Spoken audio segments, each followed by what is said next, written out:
Baik, selamat pagi Bapak Ibu. Bapak WR4, kami mohon izin untuk mulai acara, Mbak Astrid dan Mbak Sinta. Baik.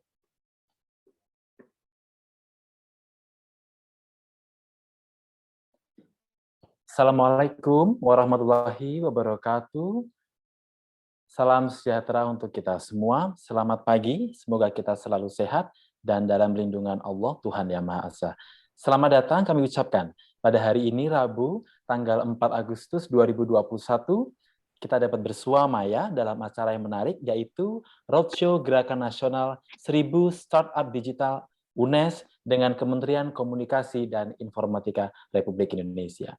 Yang pertama kami akan menyampaikan salam hangat kami kepada yang terhormat Bapak Wakil Rektor Bidang Perencanaan dan Kerjasama Universitas Negeri Semarang, yang kami hormati Koordinator 1000 Startup Digital Kemenkominfo, yang kami hormati Bapak Ibu para jajaran pimpinan UNES, dan para kontributor roadshow hari ini yang telah bergabung, yaitu CEO DigiTicket, Founder Sampah Muda, CEO Vokasi.id, Kepala Pusat Inkubasi LP2M UNES, beserta seluruh Bapak Ibu dosen, mahasiswa, dan sivitas akademika Universitas Negeri Semarang yang kami banggakan.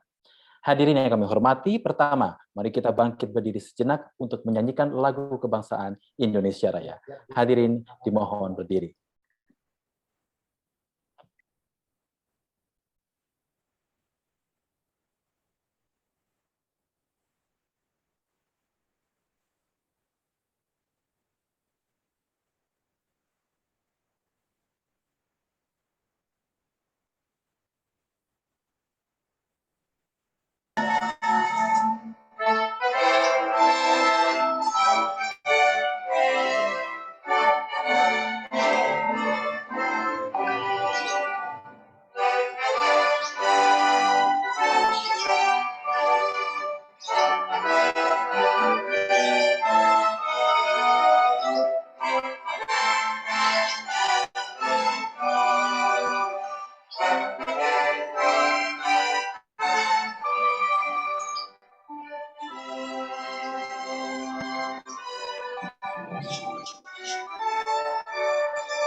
Terima kasih, hadirin disilakan duduk kembali.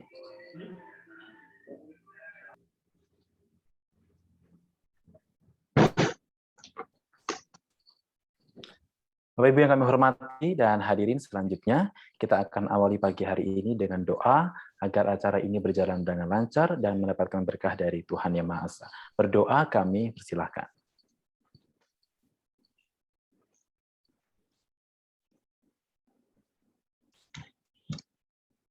Selesai, terima kasih.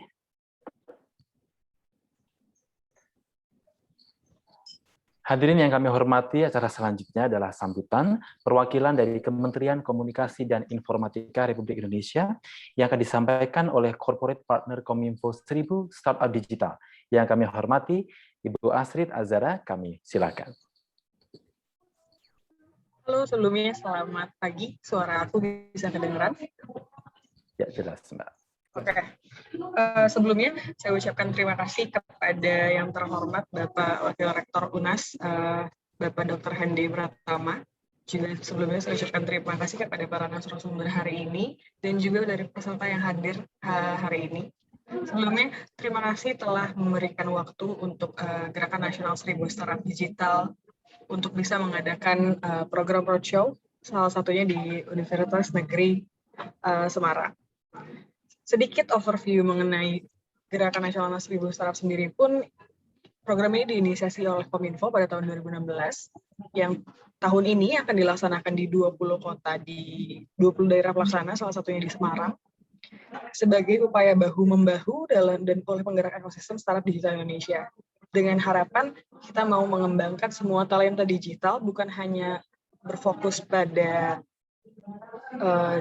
pusat Jawa ataupun Sumatera, tapi kita mau nge-reach semua yang maupun di Indonesia Timur, Indonesia Barat, Indonesia Tengah, kita mau semua talenta-talenta digital di Indonesia kita kembangkan dengan baik. Kalau pada tahun sebelumnya kita berfokus pada pencapaian startup yang kita buat, tahun ini kita lebih berfokus kepada kualitasnya. Jadi kita mau benar-benar kita saring dengan baik, kita mau semua yang kalau bisa berpartisipasi dengan sangat baik, kita mau membuat tahun ini berharapnya adalah keluaran dari 1000 startup menjadi sebuah talenta digital yang siap untuk bekerja, untuk membuat inovasi-inovasi baru dari permasalahan di setiap kota yang ada. Begitu aja sambutan dari saya, Mas. Baik, terima kasih Mbak Astrid.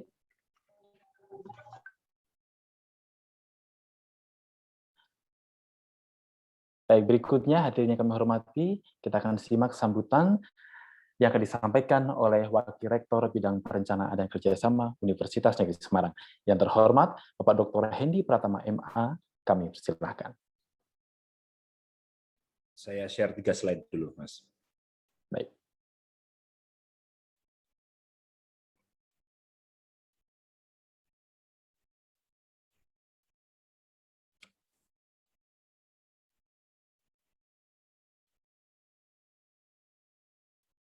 Belum kelihatan ya? Baik, sudah. Oke. Terima kasih untuk Ibu Astrid Azhara atas sambutannya yang sangat singkat, padat, jelas. Jadi memberikan kesempatan bagi saya untuk tidak bisa panjang. Sehingga saya juga harus singkat, padat, dan jelas. Di tengah-tengah kita ada Bu Astrid dan juga ada teman-teman dari narasumber dan juga dari UNES maupun dari luar UNES, yang ada Bu Margunani, ada CEO dari beberapa startup. Saya kira ini merupakan suatu kesempatan kita untuk belajar. Oleh karena itu, maka saya sangat mengapresiasi kegiatan dari Kominfo ya, Bu ya.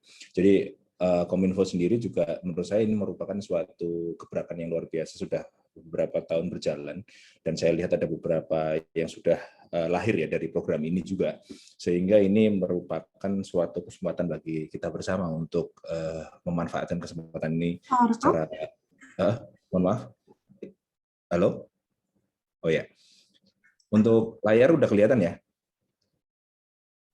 Kelihatan apa? Kelihatan ya? Sudah kelihatan. Oke. Tadi ada yang bocor. Selanjutnya yaitu kita perlu memahami juga bahwa sekarang ini eranya era startup gitu. Nah, kalau setiap kali melihat startup itu, apa yang kita bayangkan itu adalah seperti di film startup itu ya. Bentar.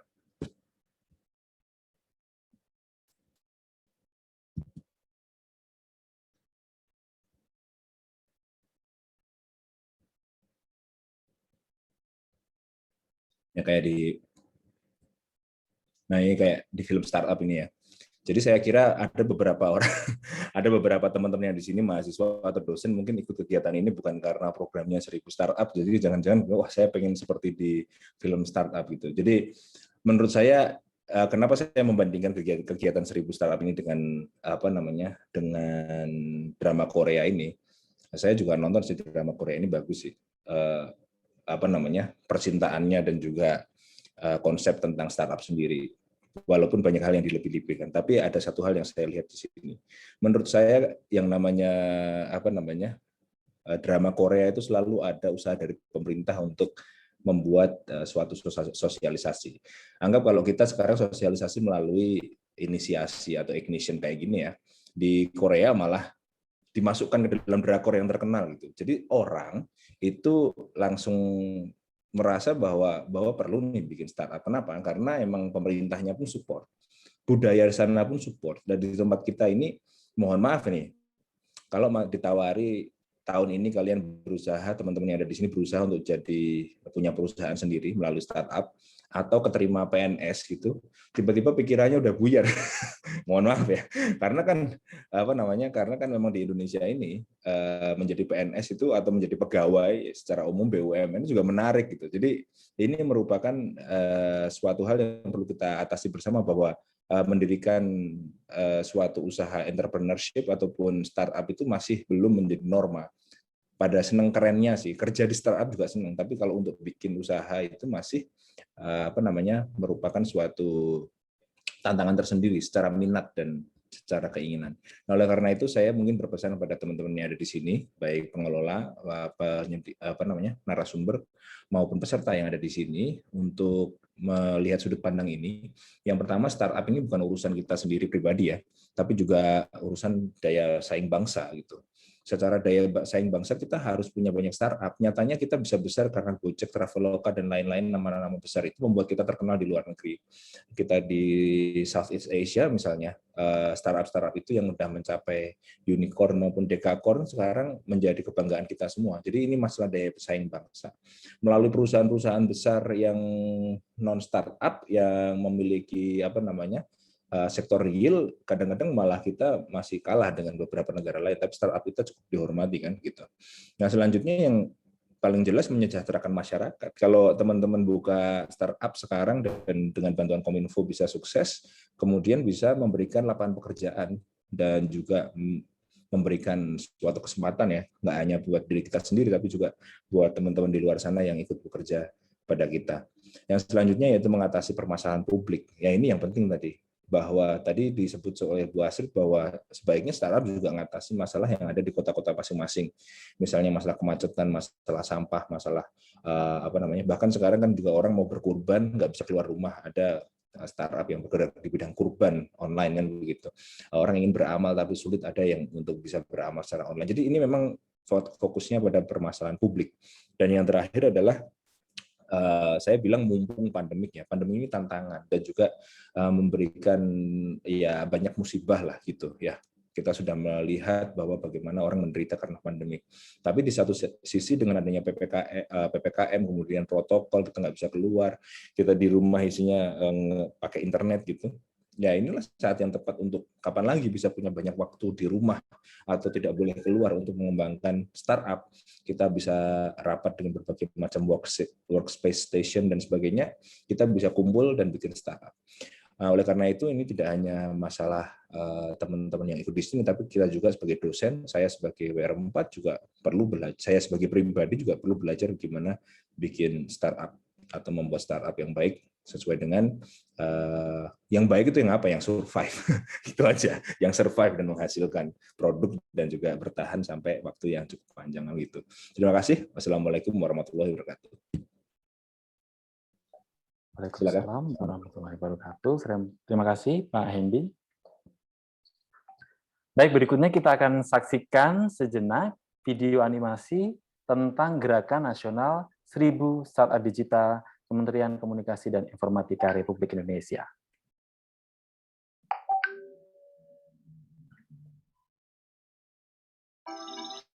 Pandemi telah memaksa kita untuk semua berubah dan beradaptasi. Dengan teknologi digital, setiap perubahan dan adaptasi ini dapat lebih cepat terakselerasi.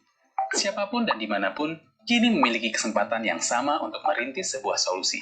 Walau demikian, tak sedikit pula yang merasa bingung untuk mulai dari mana. Untuk itu, Gerakan Nasional 1000 Startup Digital ada. Sejak 2016, Kementerian Kominfo menyediakan ekosistem startup Indonesia dengan berbagai dukungan, terutama bagi mereka yang baru mau memulai startupnya. Gerakan Nasional 1000 Startup Digital telah menyiapkan serangkaian program terstruktur untuk membantu mengubah gagasan ide menjadi produk nyata. Bagaimana tahapannya? Pertama, tahapan Ignition. Tahapan ini berupa rangkaian seminar yang akan membuka wawasan dan memberi pola pikir baru buat kamu tentang ekosistem startup. Setelah tahapan Ignition, kamu akan memasuki tahapan kedua, yaitu tahapan networking. Di tahap ini, kamu berjejaring dalam forum digital di mana kamu dapat mulai berkenalan dengan banyak peserta, pelaku, dan praktisi digital se-Indonesia. Dari forum ini, kalian bisa menemukan co-founder atau mitra kerja dengan visi dan misi yang sama untuk membangun tim kamu dengan keterampilan digital atau bisnis yang sesuai. Kemudian tahapan workshop. Tahapan ini merupakan pembekalan pengetahuan operasional dan manajerial tentang membangun startup dari ide hingga launching dari banyak pakar, praktisi, dan profesional di dunia startup digital. Untuk memulai tahapan ini, kamu harus sudah membangun tim dengan 3 komposisi peran dasar, yaitu hacker, hipster, dan hustler. Hacker adalah orang yang memiliki keahlian di bidang pemrograman. Hipster adalah mereka yang memiliki kemampuan desain. Hustler adalah orang yang memiliki keahlian komunikasi, membangun network, serta melihat peluang bisnis. Berikutnya adalah tahapan yang lebih menantang, yaitu tahapan hack sprint. Di tahap ini, kamu akan ditantang untuk membuat bentukan awal dari solusi digitalmu bersama dengan tim. Apakah sulit membuat prototipe? Awalnya iya, tapi tenang. Kamu akan dibimbing oleh mentor praktisi startup dengan teknologi dalam mewujudkan gagasanmu menjadi prototipe dengan metode yang sistematis. Setelah kamu punya prototipe dari solusi digitalmu, maka kamu akan memasuki tahapan yang tak kalah menegangkan, yaitu tahapan bootcamp. Untuk dapat masuk dalam tahapan ini, kamu harus menyempurnakan prototipe. Prototipe akan diberi komentar dan saran dari para mentor ahli di bidang terkait. Dengan fokus pembahasan terkait pada produk, market research, dan business model, mereka akan membantumu untuk melihat apakah pengembangan solusi digitalmu menjawab permasalahan yang kamu tuju. Memasuki tahapan terakhir adalah tahapan incubation. Seleksi tahapan yang harus kamu lewati untuk dapat melaju dalam tahapan ini adalah dengan menyiapkan rencana pengembangan produk dan bisnis yang rinci dengan timeline yang spesifik. Karena hanya mereka yang produk dan rencana paling siap yang dapat lolos ke tahapan ini. Setelah terpilih masuk, kamu dan tim akan mendapatkan bimbingan yang intensif melalui rangkaian sesi diskusi dengan para mentor. Setelahnya, akan ada demo day sebagai kesempatanmu untuk mengenalkan solusi digitalmu pada masyarakat. Dari semua tahapan-tahapan inilah akan lahir banyak sekali pendiri startup baru Indonesia. Dari sini pula lah akan banyak muncul solusi-solusi digital baru yang akan menjawab permasalahan. Nah, perlu dicatat bahwa rangkaian kegiatan ini bukanlah perlombaan, tetapi sebuah bentuk pembinaan untuk kamu yang ingin merintis solusi yang tepat sasaran. Kini saatnya kita semua dapat memanfaatkan peluang besar dari 1000 startup digital untuk merintis solusi di daerah maupun lingkungan kita. Dengan gerakan ini akan tumbuh makin banyak lagi rintisan-rintisan baru untuk memajukan daerah, desa, kota, bahkan Indonesia. Karena Indonesia maju mulai dari kamu.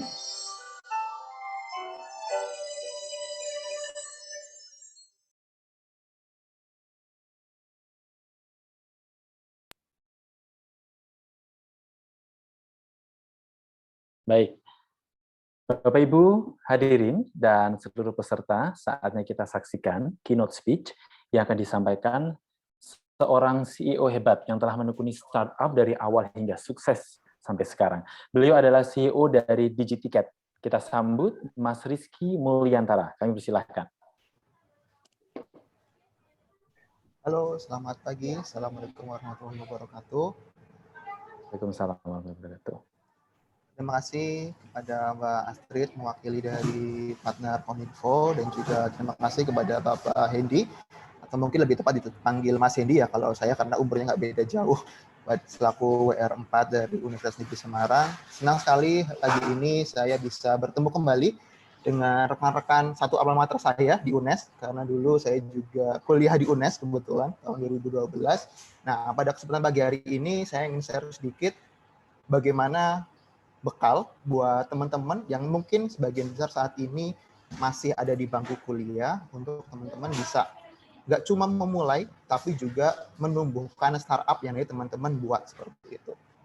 Nah, perkenalkan nama saya Rizky Mulyantara atau biasa dipanggil Rizky. Saat ini posisi saya CEO dari DigiTicket atau PT Solusi Tiket Digital. Selain itu saya juga aktif di beberapa komunitas di Semarang dan juga Indonesia dan juga sebagai seorang digital marketing consultant di beberapa brand di Indonesia. Lanjut. Nah, untuk mengawali materi startup pada pagi hari ini, saya akan jelaskan sedikit. Apa sih perbedaan startup dengan usaha atau bisnis konvensional? Yang kadang kita masih sedikit abu-abu dalam artian, apakah ini bisa dibilang startup? Apakah ini masih dalam tahap bisnis yang konvensional seperti itu? Nah, mengulas sedikit, kalau teman-teman tahu, bisnis konvensional adalah suatu bisnis yang ketika baru dimulai ataupun di launching, fokus utamanya adalah untuk mendapatkan profit secepat mungkin. Kenapa? Karena bisnis konvensional, tolok ukur utamanya adalah seberapa besar marginnya, seberapa besar untungnya ketika kita membuat suatu produk ataupun menghadirkan suatu service ataupun jasa.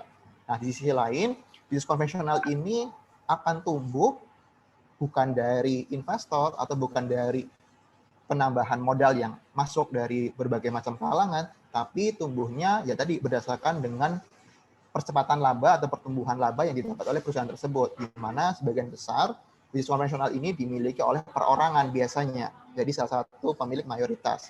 Nah, terus perbedaannya dengan startup apa sih, Mas? Perbedaannya dengan startup adalah kalau tadi bisnis konvensional memprospekkan profit di awal, tapi kalau startup lebih fokus kepada eksperimen, di mana sebagian besar eksperimen yang dilakukan oleh startup ini tentu memiliki banyak risiko. Kenapa? Karena tujuan utamanya bukan hanya memperkaya atau mungkin menambah jangkauan, tapi juga untuk menggebrak market yang sudah ada, atau bahkan membuat market baru yang belum ada sebelumnya. Seperti yang kita tahu, mungkin kalau dulu perusahaan transportasi terbesar di Indonesia, salah satunya adalah Bluebird, di mana ketika mereka ingin ekspansi ke kota yang baru, butuh waktu kurang lebih sekitar 1 tahun sampai 1,5 tahun. Kenapa? Karena mereka harus nyiapin armadanya, mereka harus nyiapin kendaraan, nyiapin poolnya, mereka harus hire driver-drivernya, dikontrak segala macamnya, di training segala macamnya, baru mereka bisa buka servis, mengantarkan orang dari titik ke titik yang lain. Nah, ketika muncul Gojek, ini jadi salah satu hal yang membuat market itu bergeser. Kenapa? Karena sebelumnya Bluebird harus bikin kendaraan sendiri, harus punya kendaraan sendiri, harus hire driver sendiri. Tapi dengan adanya Gojek, mereka merubah bisnis modelnya. Yang semula harus punya kendaraan, yang semula harus digaji karyawannya atau drivernya, mereka ubah model bisnisnya. Kendaraannya nggak usah beli, pakai kendaraan yang dipunya sama mitra drivernya. Drivernya juga nggak usah digaji bulanan, tapi bagi hasil aja. Setiap kali dia narik, baru dapat penghasilan seperti. Nah, ini yang perbedaan signifikannya. Kenapa?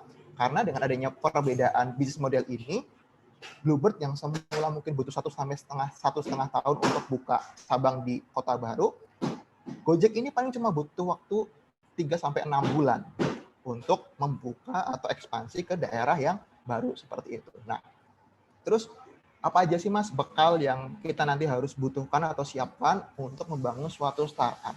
Nanti kita akan bahas pertama mulai dari menyusun bisnis model, yang kedua adalah membangun tim, yang ketiga adalah membuat MVP atau minimum viable product, yang keempat adalah pendanaan. Kita bahas yang pertama dulu, bisnis model. Nah, ini yang jadi salah satu landasan utama bagi teman-teman yang nanti akan buat startup. Kenapa seperti itu?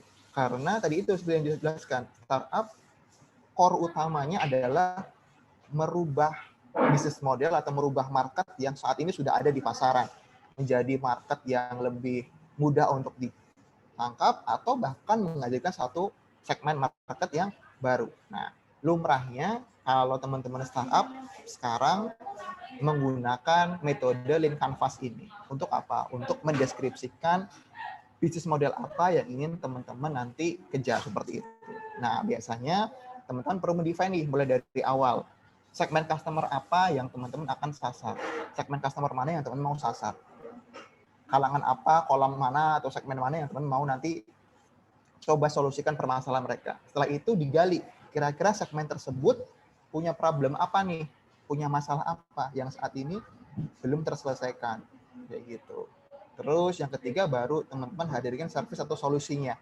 Di mana solusi tersebut nanti teman-teman bisa define berbentuk platform ataupun dan lainnya sebagainya. Bisa juga startup berbentuk produk misalnya, kayak Lemonilo gitu misalnya, atau kopi kenangan. Itu kan bukan berbentuk aplikasi, bukan berbentuk website, tapi secara ruh mereka adalah startup, seperti itu.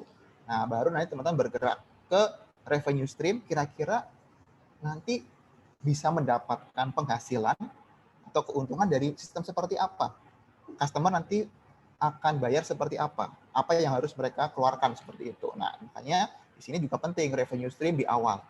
Kenapa? Karena kadang mispersepsi ya, di mana sebagian besar ketika teman-teman, terutama anak-anak muda, bikin startup, revenue stream-nya langsung iklan gitu misalnya. Nanti kalau kita udah besar, kita bisa bikin platform iklan di dalam platform ini gitu misalnya. Nah, tapi itu kan nanti ketika itu sudah membesar. Nah, masalahnya adalah kadang startup ini kesulitan di awal-awal yang baru mereka mungkin usernya baru 1.000, baru 2.000, baru 10.000 untuk dapat revenue stream yang real yang bisa jadi bahan bakar mereka untuk nanti terus bertumbuh seperti itu. Baru nanti teman-teman lari ke channel, gimana caranya teman-teman menghadirkan service tersebut atau produk tersebut ke customer, dan juga nanti lari ke key metric, apa aja key metric yang teman-teman nanti akan define, berapa banyak yang download, berapa banyak yang pakai, berapa banyak yang bayar misalnya, kayak gitu. Sampai ke cost structure, biaya apa yang dikeluarkan teman-teman, biaya mungkin SDM, server, bahan baku misalnya, sampai kalau teman-teman solusinya benar-benar bagus, teman-teman nanti bisa define yang namanya nomor 9 ini, yaitu unfair advantage. Unfair advantage ini adalah salah satu faktor yang sulit disamakan atau sulit ditemukan di kompetitor yang lain. Contoh simpelnya gimana, Mas?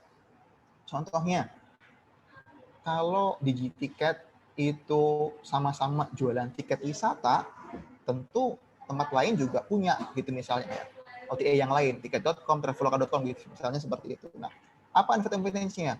Oh, kami sudah tekan MOU nih dengan kementerian misalnya seperti itu. Yang itu akan sulit untuk dikejar oleh startup yang lain gitu misalnya. Atau misalnya kami punya MOU nih dengan misalnya sekian ratus desa wisata. Dan itu mereka hanya akan pakai DigiTicket gitu misalnya. Nah, itu yang nanti teman-teman bisa define. Suatu keunggulan yang akan sangat sulit dikejar oleh kompetitor yang lain. Lanjut, yang kedua adalah membangun tim. Nah, di bagian ini teman-teman nanti perlu persiapkan apa aja kira-kira struktur tim minimal yang teman-teman nanti harus punyai untuk menjalankan suatu startup. Karena kadang di Indonesia ada juga startup yang dibangun sendirian. Ya sebagai CEO, ya sebagai CMO, ya sebagai CEO, as everything Superman lah. Foundernya siapa? Saya sendiri. Yang jalanin siapa? Ya saya sendiri. Yang ngoding siapa? Saya sendiri. Gitu. Karena saya merasa misalnya bisa buat aplikasi, bisa buat website seperti itu. Nah, padahal secara lumrah, startup itu punya 3 sektor, hustler, hipster, dan juga hacker. Kita bahas yang pertama, hustler. Hustler ini adalah orang yang punya visi ke depan biasanya, di mana mereka sangat fluent atau sangat ahli untuk mempresentasikan ide ataupun menggait network yang baru. Orangnya supel, terus juga punya network yang kuat. Nah, makanya kalau teman-teman mungkin pernah lihat drakor startup yang tadi sudah dibahas sama Pak Hendi, ya ini Sodalminya. Kenapa?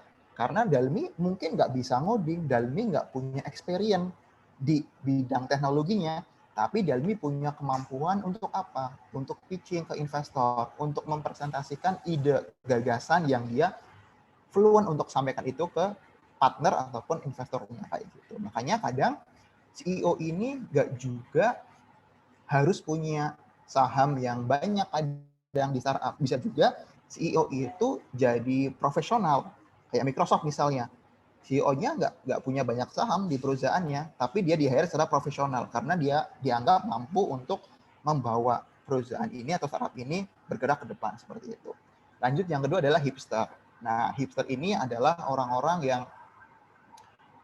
yang punya jiwa seni yang kuat, orang-orang yang punya tes yang tinggi terkait dengan desain, terkait dengan misalnya model marketing segala macamnya. Nah, ini biasanya diambil perannya oleh seorang Chief Design Officer. Nah, yang paling terkenal kalau di dunia startup ya Mas Johnny Ive ini, yang CDO-nya Apple. Kenapa produk-produknya Apple punya desain yang bagus, punya interface yang bagus, nggak cuma hardware-nya, tapi juga software-nya, UI UX yang bagus. Salah satu peran penting di dalamnya adalah seorang hipster ini. Gimana caranya membuat suatu produk nggak cuma hardware-nya, tapi juga software-nya yang fluent dan juga enak sekali untuk dinikmati seperti itu. Lanjut, yang ketiga adalah hacker. Lumrahnya memang hacker ini adalah orang-orang yang punya keahlian lebih di bidang teknis. bicara dengan startup, ya kemampuan yang teknis yang paling sering dicari adalah kemampuan teknis untuk membuat program, baik itu aplikasi ataupun website. Tapi ada juga startup yang hackernya itu bukan orang yang bisa ngoding. Contohnya, startup misalnya tentang teknologi pertanian atau mungkin teknologi pangan gitu misalnya. Bahan makan yang baru itu misalnya.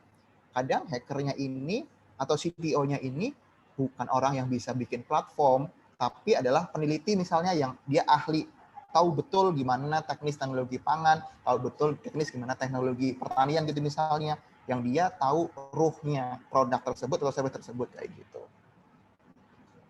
Lanjut. Setelah membangun tim, yang ketiga adalah kita harus membuat namanya MVP atau minimum viable product.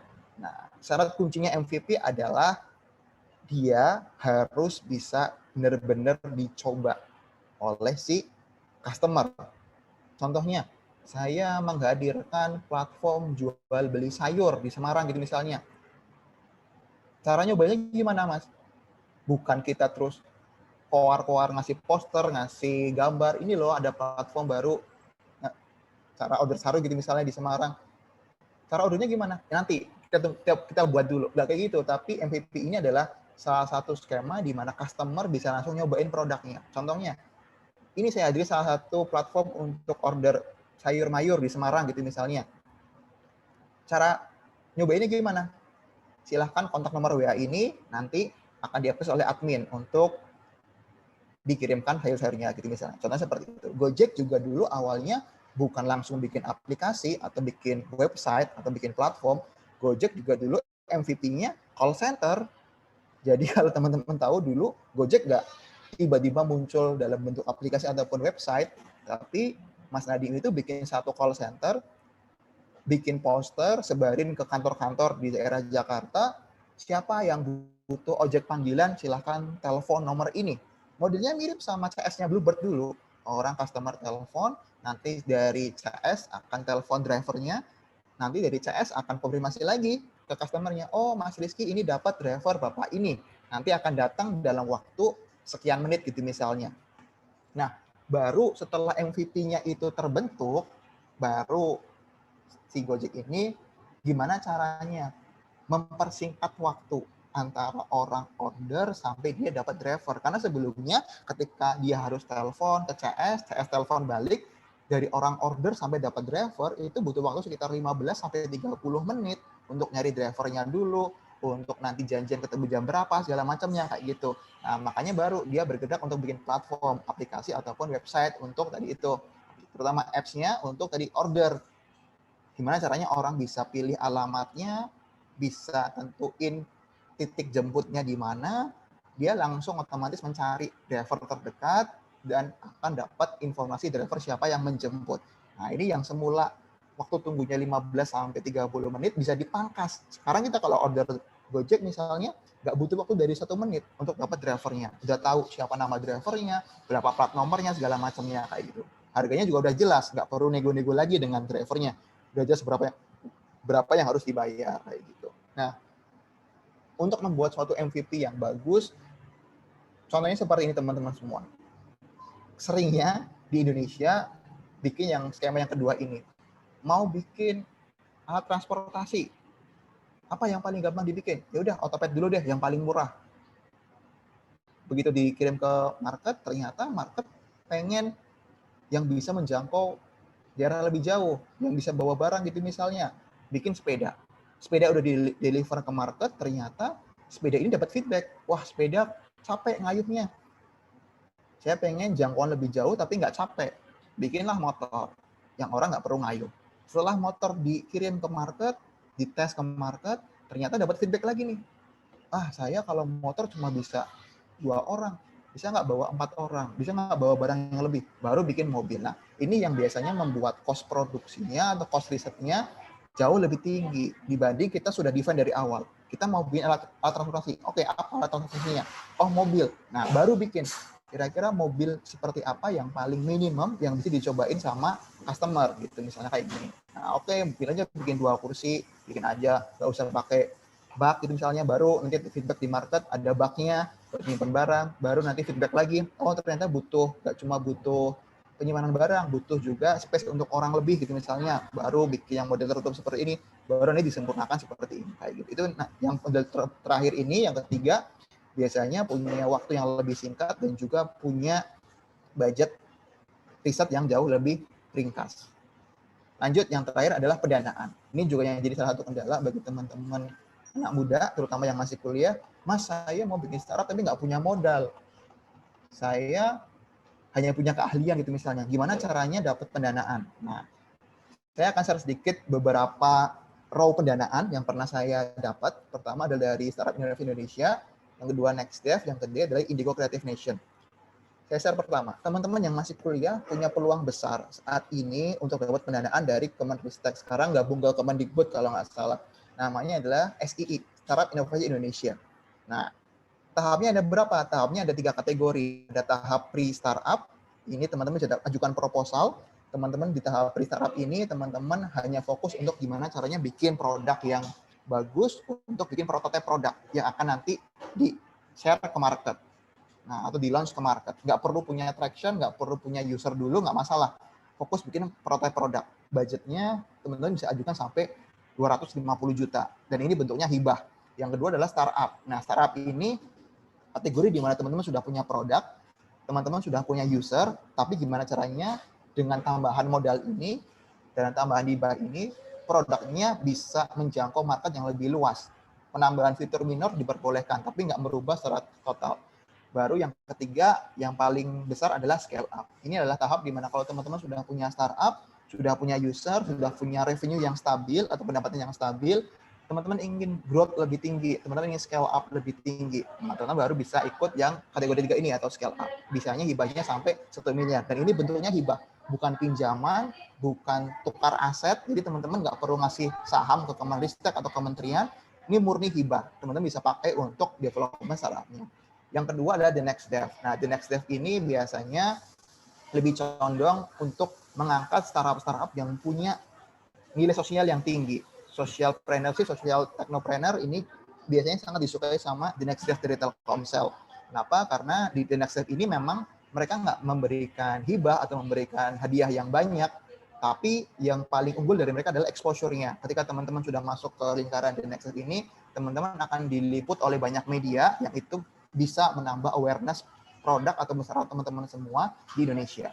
Yang terakhir yang diikutin adalah Indigo Creative Nation. Nah, ini salah satu inkubator di Indonesia dari perusahaan BUMN. Di sini sekarang sudah lebih bagus daripada tahun-tahun sebelumnya. Kenapa?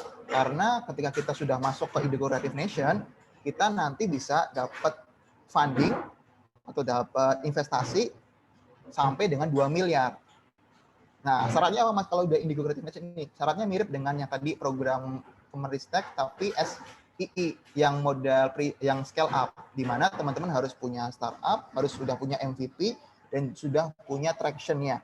Berapa user dalam sebulannya, berapa revenue dalam sebulannya, kayak gitu. Nah, ini lumayan bagus untuk teman-teman masukin karena secara seleksi nggak terlalu ketat banget seperti mungkin venture capital di luar negeri yang harus jelimet segala macam, harus kirim dokumen A, B, C, D, lengkap segala macam. Kalau ini jauh lebih enak dan jauh lebih simple, tapi dengan masukan modal atau investasi yang lumayan juga. Teman-teman bahkan di awal-awal, teman-teman kalau masih product validation bisa dapat sampai 750 juta rupiah kayak gitu. Begitu mungkin sedikit sharing dari saya. Mari kita lanjut saja diskusi. Silahkan barangkali teman-teman ada yang mau ditanyakan, teman-teman bisa tanyakan di kolom chat ataupun open mic. Terima kasih, saya kembalikan ke MC.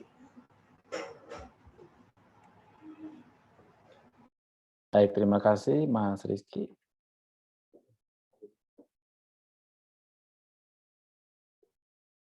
Baik, Bapak, Ibu, dan teman-teman yang telah bergabung.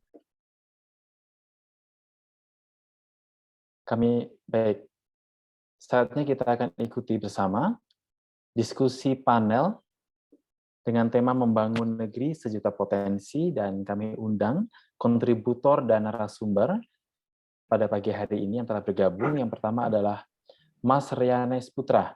Beliau adalah founder Sampah Muda. Dan berikutnya CEO dari Vokasi.id, yaitu Mas Fandi N. Lutfi. Dan yang terakhir, Ibu Dr. Margunani MSI, beliau adalah Kepala Pusat Inkubasi LP2M Universitas Negeri Semarang. Dan untuk sesi diskusi panel kali ini kami undang Bapak Staf Ahli Rektor Bidang Kerjasama Dalam Negeri UNES untuk dapat memandu. Yang kami hormati Bapak Dr. Walid MSI, kami persilahkan. Terima kasih Mas Imam. Assalamualaikum warahmatullahi wabarakatuh. Selamat pagi.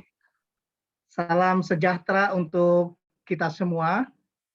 Bapak Ibu, saudara sekalian yang berbahagia, luar biasa pagi hari ini kita difasilitasi Kominfo dan Universitas Negeri Semarang di bawah bidang 4, WR 4 yang masih sangat muda, dan Bu Staf Ahli, Bu Astrid Azhara, ini juga masih sangat muda, serta tadi kita sudah sama-sama mendengarkan keynote speaker kita, Mas Rizky Mulyantara, yang sudah menyampaikan luar biasa pengalaman beliau selama kurang lebih sekian tahun untuk mengembangkan startup dan lainnya.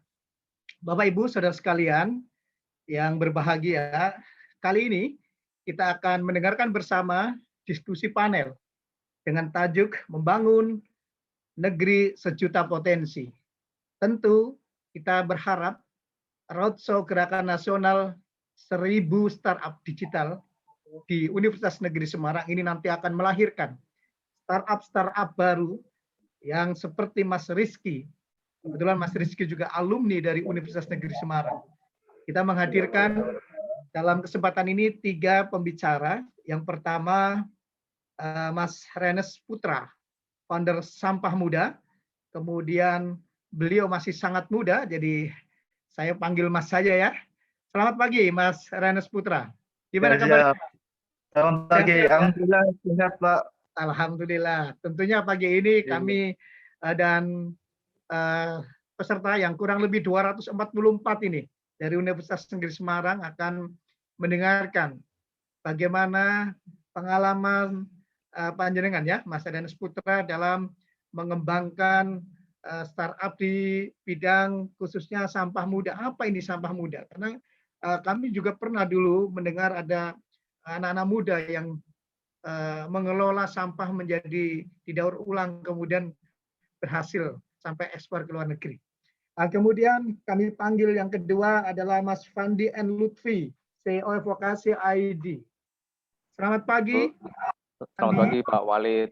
Apa kabar? Sehat ini Mas Pandi? Alhamdulillah sehat luar biasa Pak. Ya. Mas Pandi ini juga masih sangat muda ya, baru berusia sekitar 27 tahun ya Mas Pandi ya. Betul Pak Walid. Kita di tengah-tengah kita sudah hadir tokoh-tokoh muda, tokoh startup yang tentunya ini sudah pengalaman dalam pengembangan startup. Dan yang ketiga kita panggil narasumber kita, senior kita, Ibu Dr. Margunani MSI. Selamat pagi Bu Dr. Selamat pagi Pak Walid, terima kasih. Alhamdulillah, sehat-sehat ya Bu Dokter ya. Alhamdulillah, selamat pagi anak-anak saya ini, Mas Renes, Mas Fandi. Selamat pagi Bu Margunani. Ya, jadi ini seperti reuni ya Bu Margunani ya, kita kumpul dengan anak-anak kita yang banyak dulu Pak saya. PPBT 2018 ya Mas. Iya, alhamdulillah. Jadi Bu Margunani ini juga perlu kami kenalkan, saudara sekalian. Beliau adalah tokoh senior di Universitas Negeri Semarang yang sangat concern dalam pengembangan startup, dalam pengembangan koperasi juga, dan dalam mendampingi putra-putri kita, para mahasiswa yang tadi sudah kita dengar sama-sama bahwa Mas Renes dan Mas Pandi ini juga salah satu anak-anak muda yang pernah disentuh, dibina oleh Bu Margunani. Baik, saudara sekalian yang berbahagia, untuk efisiensi waktu kita berikan kesempatan kepada 3 pembicara kita. Karena waktu kita dibatasi 60 menit, maka kita beri kesempatan masing-masing. Saudara sekalian, Mas Renes, Mas Fandi, dan Bu Margunani, kita beri waktu kurang lebih 15 menit untuk menyampaikan apa yang menjadi pengalaman panjenengan dalam pengembangan startup. Waktu dan kesempatan kami persilakan yang pertama dulu kepada Mas Renes Putra. Silakan Mas Renes. Ya baik, terima kasih banyak Pak Khalid. Selamat pagi juga Bu Margunani dan adik-adik UNES ya. Dan saya juga sebelumnya alumni UNES ekonomi manajemen ya tahun 2009. Nah, kalau mungkin ngobrol tentang sampah muda, mungkin kalau sekarang teman-teman search ya di website ataupun di Instagram, mungkin sudah tidak lagi menemukan nama sampah muda. Jadi di sampah muda kami mengalami beberapa fase yang ingin kami share. Jadi fase pertama kami running sebagai sampah muda dengan concern untuk solve problem terkait orang yang sudah mulai mendaur ulang sampahnya. Itu membantu mereka untuk bisa setelah pilah untuk bisa kemudian didaur ulang. Nah, fase kedua di tahun 2019 dan awal 2020 akhirnya kami exit ya, kami merger dengan perusahaan lain dan kemudian mulai menemukan perspektif yang baru, yaitu untuk solve problem membantu produsen atau brand yang mulai concern ke isu lingkungan dan ingin menarik kembali kemasan mereka. Itu hingga akhirnya sekarang kami bergabung dengan Waste for Change, perusahaan juga di bidang persampahan, dan melihat perspektif yang lebih luas juga bahwa ternyata permasalahan sampah itu punya banyak sudut pandang. Jadi concern-nya memang pada masalah. Nah, ini juga yang kami pelajari. Jadi kebetulan sampah muda ini juga jebolan dari gerakan 1000 startup. Kebetulan itu di batch pertama tahun 2016. Jadi di Semarang ada beberapa ya. 2016 kami juga angkatan pertama dari 1000 startup. Belajar sangat banyak di 1000 startup. Jadi benar-benar dari dari nol kita nggak paham, dan ketika itu juga masih sesuatu yang baru ya, belum banyak benchmark juga untuk startup itu seperti apa. Belajar banyak di situ dunia seperti apa, membangun dari yang sebelumnya bermainnya konvensional ya, sama sekali tidak ada sisi pengembangan teknologinya. Kemudian di program Stable Startup kita belajar tentang bagaimana untuk menyelesaikan suatu masalah tapi menggunakan dengan perspektif teknologi. Bagaimana teknologi itu bisa membantu untuk mengefisiensikan prosesnya, bagaimana teknologi bisa membantu untuk meningkatkan skalabilitas solusinya seperti itu. Nah, di 1000 sendiri sampah muda program bencana, salah satu yang benar-benar saya ingat adalah selalu memulai dari masalahnya. Nah, ini bisa dibilang salah satu titik balik ya. Ketika dulu belajar, banyak berinteraksi juga gitu dengan perusahaan, kita bisnis itu kadang sering lihat solusinya dari asumsi. Oh, ingin membuat A karena ini sepertinya begini. Gitu. Nah, itu hal mendasar yang kemudian jadi pondasi di Gerakan 1000 bahwa hati-hati dengan asumsi, selalu memulai dengan apa sebenarnya masalahnya, apakah masalahnya itu valid atau tidak.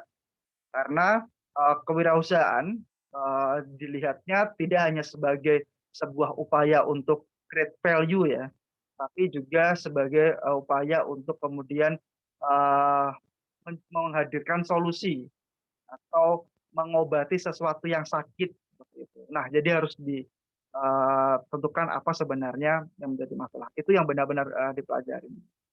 Akhirnya kami membangun sampah muda, hingga akhirnya kemudian kami exit dan bergabung dengan perusahaan yang lebih besar seperti itu. Ya. Nah, mungkin itu sih hal singkat ya yang kemudian menjadi perjalanan, menjadi pondasi dan kemudian perjalanan sampah muda hingga akhirnya kami bergabung menjadi solusi persampahan yang lebih komprehensif lagi. Dan hari ini juga saya kemudian juga mulai ada keresahan lain, tidak berhenti di satu sisi itu aja, mulai create lagi apa nih sebenarnya masalah lain yang ada, apa yang kemudian bisa disolusikan, dan juga dalam proses untuk menuju ke startup baru lainnya lagi.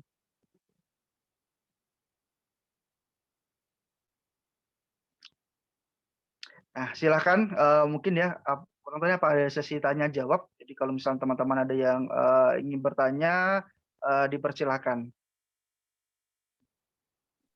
Baik, terima kasih Mas Renes ya. Jadi nanti mungkin sesi tanya jawab akan kita bahas di akhir setelah dua narasumber yang lain menyampaikan materinya. Kami persilakan selanjutnya Mas Pandi untuk bisa menyampaikan. Silakan Mas Pandi dari sekarang 15 menit ke depan. Silakan Mas Pandi. Oke, terima kasih Pak Walid atas kesempatannya. Selamat pagi teman-teman semuanya. Luar biasa bisa ketemu teman-teman sekalian walaupun secara virtual. Terima kasih juga Seribu Startup. Saya rasa ini gerakan yang selalu saya ikuti setiap tahunnya. Dan pada kesempatan ini saya juga senang bisa sharing sama teman-teman juga, bisa ketemu sama teman-teman. Jadi vokasi ID ini saya bentuk di pendidikan, khususnya itu pendidikan vokasi, karena membentuk sebuah startup di pendidikan yang saya bangun ini tidak serta-merta tiba-tiba pengen gitu, enggak seperti itu prosesnya yang tadi sudah disampaikan sama Mas Rizky ya. Semuanya itu ada prosesnya, kita enggak serta-merta saya pengen bikin startup di pendidikan, tapi proses apa yang sudah dilalui dan menemukan masalah apa. Nah, di pendidikan ini milestone saya sudah 7 tahun. Saya lebih dari 7 tahun itu di pendidikan, khususnya vokasi, dari teman-teman SMK, saya kenal dengan teman-teman di SMK, kemudian teman-teman kepala sekolah, dan waktu itu kuliah di semester 2, semester 3 pun saya sudah mulai aktif buat bantu teman-teman SMK bikin link and match kurikulum waktu itu karena disiplin ilmu saya di bidang art ya, di animasi dan game. Waktu itu juga saya kesempatan melanjutkan juga di Fakultas Seni Rupa dan Desain ITB, kemudian semakin tahu bahwa masalah-masalah yang ada di SMK, karena saya sudah lama sekali dengan teman-teman di SMK, sehingga 2018 saya diberikan kesempatan oleh Pak Direktur SMK Kemendikbud, waktu itu ya masih Kemendikbud, sebagai Ketua Pelaksana SMK Award Nasional, yang mungkin teman-teman kalau kenal itu LKS dari teman-teman, lomba kompetensi siswa ya, lomba kompetensi ya. Nah, dari itu kemudian saya diberikan kesempatan sebagai Ketua Pelaksana SMK Award, kemudian ketemu sama Bapak Ibu Kepala Sekolah Nasional.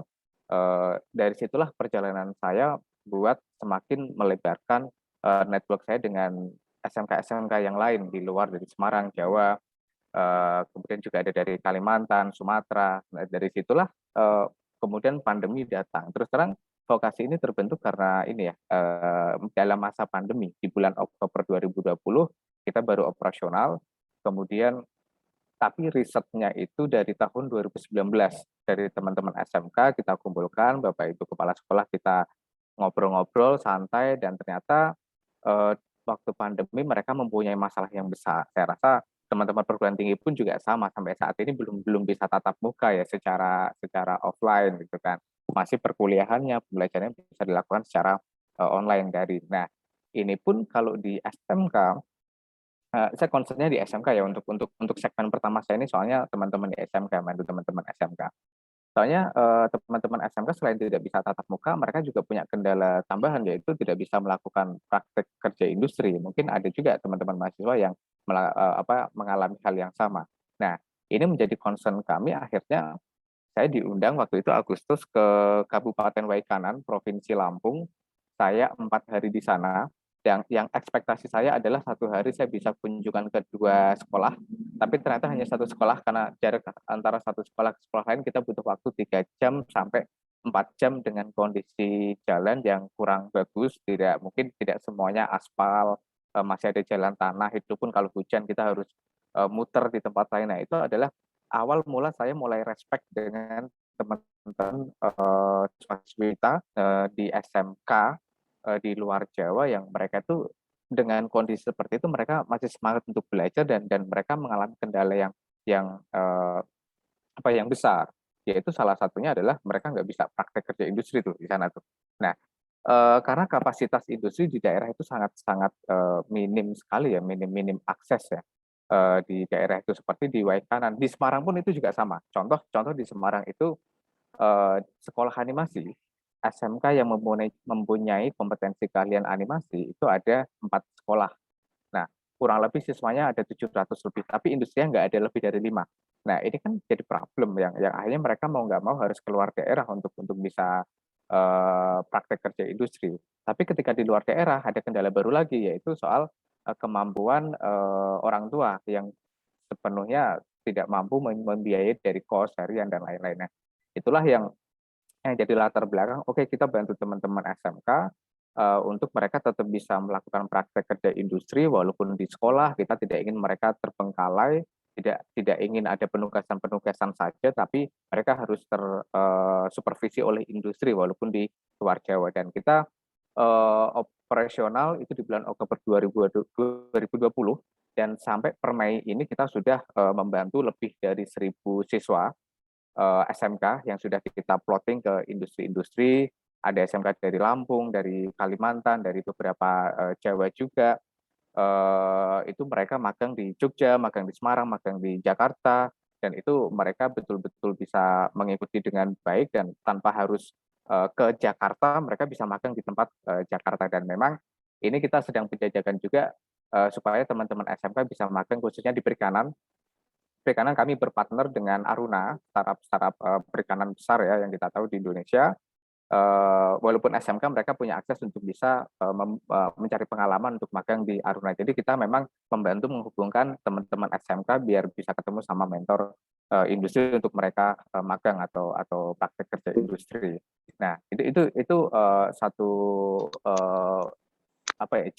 cerita yang enggak serta merta saya pengen bikin ini, tapi karena saya sudah riset di lapangan, di Waikanan, di Kalsel, kemarin baru pulang dari Kalteng, Palangkaraya dan sekitarnya, itu memang kita temukan masalah teman-teman di pendidikan itu besar, dan khususnya di SMK itu mempunyai masalah yang serius di situ, dan ini pun menjadi advantage kami bahwa sudah kenal dengan teman-teman di SMK, kepala sekolah, sehingga kita bisa lebih detail dalam menggali keperluan atau demand dari teman-teman di sekolah, sehingga kita bisa on the track dalam menjalankan bisnis model dan juga strategi marketnya. Nah, kemudian bagaimana kita menyelesaikan permasalahan ini, dan itu pun untuk menyelesaikan tidak serta-merta kita punya satu bisnis model kemudian masalah selesai, belum juga. Nah, itu yang tadi disampaikan oleh Mas Riki, yaitu kita MVP ya, kita masih ada proses MVP yang itu kita masih harus trial and error. Bagaimana dengan masalah ini, apakah sudah selesai dengan solusi ini? Bagaimana dengan masalah yang baru, apakah sudah selesai dengan masalah ini? Kemudian itu akan kita kembangkan terus dengan satu pemikiran baru, inovasi-inovasi baru, tidak cuma dari satu feature atau bisnis model, tapi juga kita mengembangkan ke bisnis model lain yang itu bisa membantu end to end dari sisi pendidikan teman-teman SMK ketika nanti masuk ke sekolah sampai dengan selesai sekolah, semuanya kita treatment secara baik supaya mereka juga dari sisi sekolahnya, SMK-nya merasa terbantu. Dan fokus concern kita di luar Jawa, karena di luar Jawa sebetulnya mereka lebih membutuhkan perhatian. Saya sudah kunjungan ke Lampung, kemudian Kalsel, Kalteng, dan bentar lagi sepertinya di bulan-bulan depan akan ke Sulawesi. Jadi mereka lebih membutuhkan perhatian itu dari teman-teman startup, dan saya rasa untuk membangun sebuah startup dari teman-teman yang mungkin di mahasiswa, saran saya jangan terburu-buru. Kuasai dulu pain point-nya, betul-betul menemukan pain point-nya, penyakitnya itu di mana, penyakit kronisnya itu yang teman-teman menjadi concern untuk diobati melalui startup teman-teman. Karena membuat startup itu tidak cuma hanya keinginan, tapi betul-betul ada awareness, ada kepedulian yang betul-betul teman-teman harus selesaikan, sehingga nanti ketika ada masalah apapun, masalah sedalam apapun, itu teman-teman tidak mengeluh ya, tidak oh ya udahlah saya udah nyerah dengan kondisi yang sekarang dengan banyak masalah, tapi teman-teman bisa tetap survive terus tuh. Dan ketika ada masalah lain pun teman-teman sebetulnya akan bertumbuh. Saya suka kalau ke wilayah-wilayah, ke daerah-daerah itu selalu ada menemukan insight baru, problem baru, yang artinya itu adalah berarti bisnis model saya akan sustain. Ketika ada masalah baru, ada problem baru di daerah, berarti saya bisa mengembangkan itu sesuai dengan treatment yang ada di daerah itu, sehingga bisnis saya itu di situ bisa sustainable dan ini saya akan berkembang dan tumbuh bersama masalah-masalah baru ini. Jadi teman-teman ketika nanti ada masalah, itu justru bukan jadi halangan, itu menurut saya adalah opportunity yang kita harus tumbuh bersama masalah itu. Itu sih ya yang cerita saya membangun vokasi, dan saat ini kita sudah berpartner dengan lebih dari 50 industri nasional dengan teman-teman startup, kemudian siswa juga kita sudah mulai menyentuh 1.500 per bulan ini, dan untuk tahun depan kita juga akan mengembangkan fitur-fitur baru. Kemudian juga fitur-fitur baru ini pun untuk mengembangkan nggak cuma kita pengen ya, tapi betul-betul ada riset yang memang membutuhkan fitur itu untuk mendukung bisnis model kita. Itu sih yang bisa saya share dari vokasi. Kita juga setiap bulan ada masterclass yang kita menghadirkan expert-expert. Jadi dengan Bu Margunani ini pun saya juga kenal dengan beliau karena kita satu forum di pemerintah Kota Semarang untuk membantu teman-teman UMKM. Jadi saya belum sempat ketemu langsung dengan Bu Margunani lagi karena ya, saya kira dengan Bu Margunani nanti kita akan kerjasama dengan UNES untuk membangun vokasi yang lebih besar. Artinya teman-teman nanti dengan Bu Margunani sebagai ketua LP2M ya, itu nanti bisa kerjasama yang nantinya bisnis model ini bisa lebih berkembang dan teman-teman mahasiswa itu bisa berkontribusi di vokasi untuk membantu adik-adik SMK yang ada di seluruh Indonesia. Itu Pak Walid yang bisa saya sharing. Nanti kita ada sesi tanya jawab ya Pak Walid ya. Terima kasih Pak Walid atas waktunya. Terima kasih. Terima kasih Mas Fandi Lutfi, luar biasa sudah 50 perusahaan ya yang sudah join ya. Kemudian juga fokus di beberapa kota di luar Jawa malah ini. Ya, sungguh betul, sangat luar Pak biasa Walid. pengalaman ini. Nanti mudah-mudahan bisa menggugah para mahasiswa dan peserta kesempatan pagi hari ini untuk bisa mengeksplor, berkreasi dan lain-lain. Baik, Bapak Ibu Saudara sekalian yang berbahagia, selanjutnya yang terakhir ini adalah senior kita Ibu Dr. Margunani MSI selaku Kepala Pusat Inkubasi LP2M. Tentu banyak sekali pengalaman beliau yang nanti akan disampaikan. Bapak Ibu Saudara sekalian, nanti setelah Bu Margunani akan kita sambung dengan tanya jawab. Oke. Halo, Bu Margunani sudah bisa tersambung?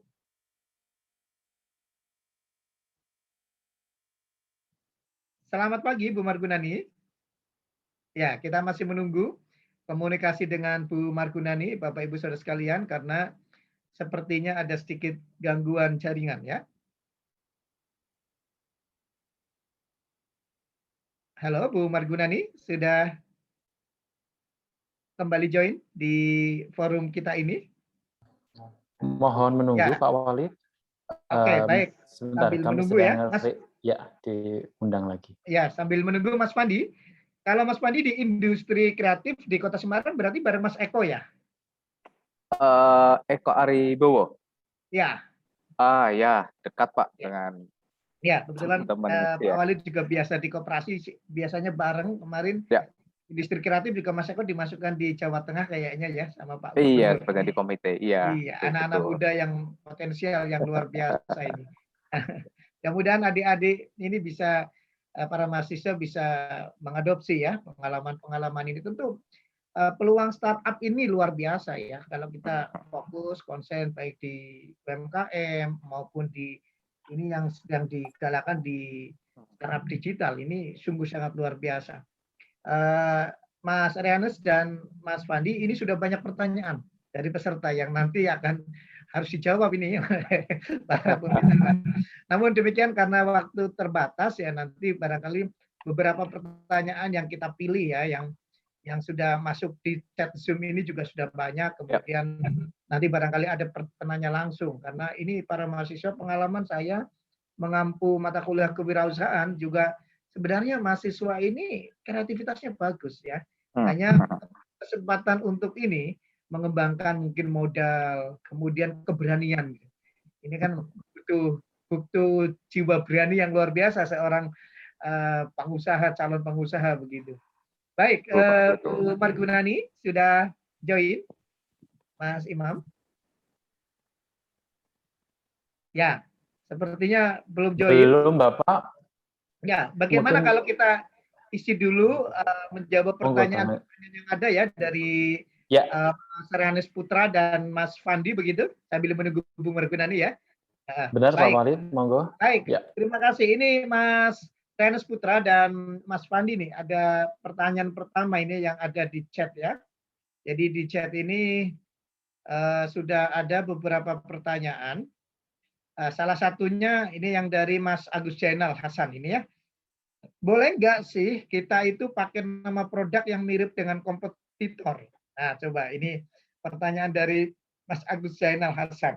Mungkin dari Mas Renes Putra dulu. Silakan Mas Renes. Bagaimana ini dengan pertanyaan ini? Silakan. Terima kasih Pak. Kalau untuk nama brand, justru mungkin yang paling utama bisa diceknya di HKI. Seperti itu. Jadi di HKI, apakah boleh atau tidak, bisa jadi kemudian mungkin itu tidak secara pelafalan mungkin berbeda, tapi mungkin secara visual hampir sama. Nah, boleh tidak ini kalau menurut saya pribadi penentuannya justru masih ada di HKI, karena bisa jadi mungkin menurut kita aman, tapi kemudian ketika kita ajukan namanya untuk kita daftarkan, ternyata dari HKI dilihat ada kesamaan, kemudian dari kompetitor misal merasa tidak senang dengan nama yang mirip, dia juga bisa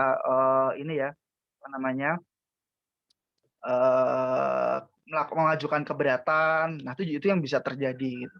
Jadi kalau misal boleh atau tidak, ya paling aman bisa cek HKI apakah namanya ada sudah terdaftar atau belum, terus kemudian bisa coba didaftarkan. Itu akan lebih secara legal akan lebih kuat kalau menurut saya. Baik, terima kasih Mas Renes Putra. Selanjutnya itu jawaban Mas Renes Putra ya. Mungkin para peserta sudah bisa menggarisbawahi. Selanjutnya Mas Pandi, silakan Mas Pandi. Ya, kalau saya menanggapi secara prinsipnya sih sama ya. Kita punya di JHKI yang itu saya rasa penting juga untuk teman-teman startup. Ketika membuat brand itu harus dipikirkan secara matang. Kita harus melindungi brand itu. Kita sudah capek-capek membangun brand. Tapi kalau brand itu nggak kita lindungi, kita daftarkan di HKI itu juga saya rasa akan hilang juga. Karena setahu saya dengan meeting dengan beberapa angel investor dan kemudian vendor capital itu brand ini ketika sudah diakui di HKI itu akan menjadi nilai valuasi yang cukup diperhitungkan bagi teman-teman. Jadi valuasi itu tidak cuma sekedar soal traction ya, tapi sebuah brand, sebuah legal formal yang itu sudah kita taati, itu saya rasa akan menjadi nilai valuasi yang cukup diperhitungkan juga. Nah, kalau itu boleh atau tidak, saran saya harus memiliki satu brand identity yang betul-betul fresh, yang itu nantinya akan menjadi satu identitas ya. Kita mau ke publik, mau ke market, itu menjadi satu identitas baru. Nah, kalau kita nempel brandnya lebih besar, pasti kita akan kalah. Kemungkinan besar kita akan kalah. Kita mau bikin brand baru dengan nempel nama-nama brand yang sudah terkenal dan yang sudah besar, kita di situ tenggelam. Nah, kecuali kita adalah brand besarnya itu, kemudian ada brand baru yang kemudian kok mirip sama kita boleh mengajukan keberatan. Dan saya pun juga memproses itu. Brand Vokasi ID itu sudah saya proses di HKI dan ini masih masa tunggu nih, masa sanggah. Jadi proses itu pun juga nggak mudah serta-merta mendaftarkan kemudian disetujui gitu nggak juga. Prosesnya itu 8 bulan sampai 12 bulan kalau saya nggak salah ya. Itu prosesnya itu cukup lama dan teman-teman kalau harus menunggu waktu kemudian nanti tiba-tiba ada brand juga yang sama dengan brandnya teman-teman, nah teman-teman akan kecolongan itu eman-eman saya rasa eman-eman. Jadi brand itu perlu dipikirkan ketika membuat di awal, tolong itu nanti sudah mulai dipikirkan untuk HKI-nya, karena itu sangat berpengaruh pada valuasi dari produk atau startupnya teman-teman. Itu sangat diperhitungkan oleh investor. Pengalaman saya seperti itu. Gitu. Bagus, terima kasih Mas Pandi dan Renes. Ini sama-sama ya, artinya memang brand ini kalau bisa dari awal sudah kita siapkan dan berbeda dengan yang sudah terkenal gitu ya. setuju kalau ini ya. Jadi termasuk memang mengurus HKI itu memang agak lama. Pengalaman Pak Walid kemarin Betul, ngurus betul. tahun 2000, baru keluar sekitar 2001, itu hampir 9 bulan gitu ya. Betul, Tapi betul, semua betul. kebanggaan kalau kita sudah punya HKI sendiri. Betul, Baik, betul. terima kasih. Mari kita lanjutkan. Nanti Mas Imam, kalau Bu Margunani sudah join, tolong kami diberitahu. Selanjutnya nih Mas Pandi dan Baik. Mas Ernest Putra ya, ada pertanyaan demikian. Permisi Kak, mau tanya, cara promosi in startup yang bagus pertamanya itu mulai bagaimana ya Kak? Nah ini dari Mas Ernest dulu. Silakan Mas Ernest. Jadi kalau di startup kita punya apa ya, melihat customer ini tidak langsung ke semua orang ya. Jadi kita ada namanya early adapter. Yang pertama ada agak lupa nih yang apa. Ada yang kedua tuh early adapter.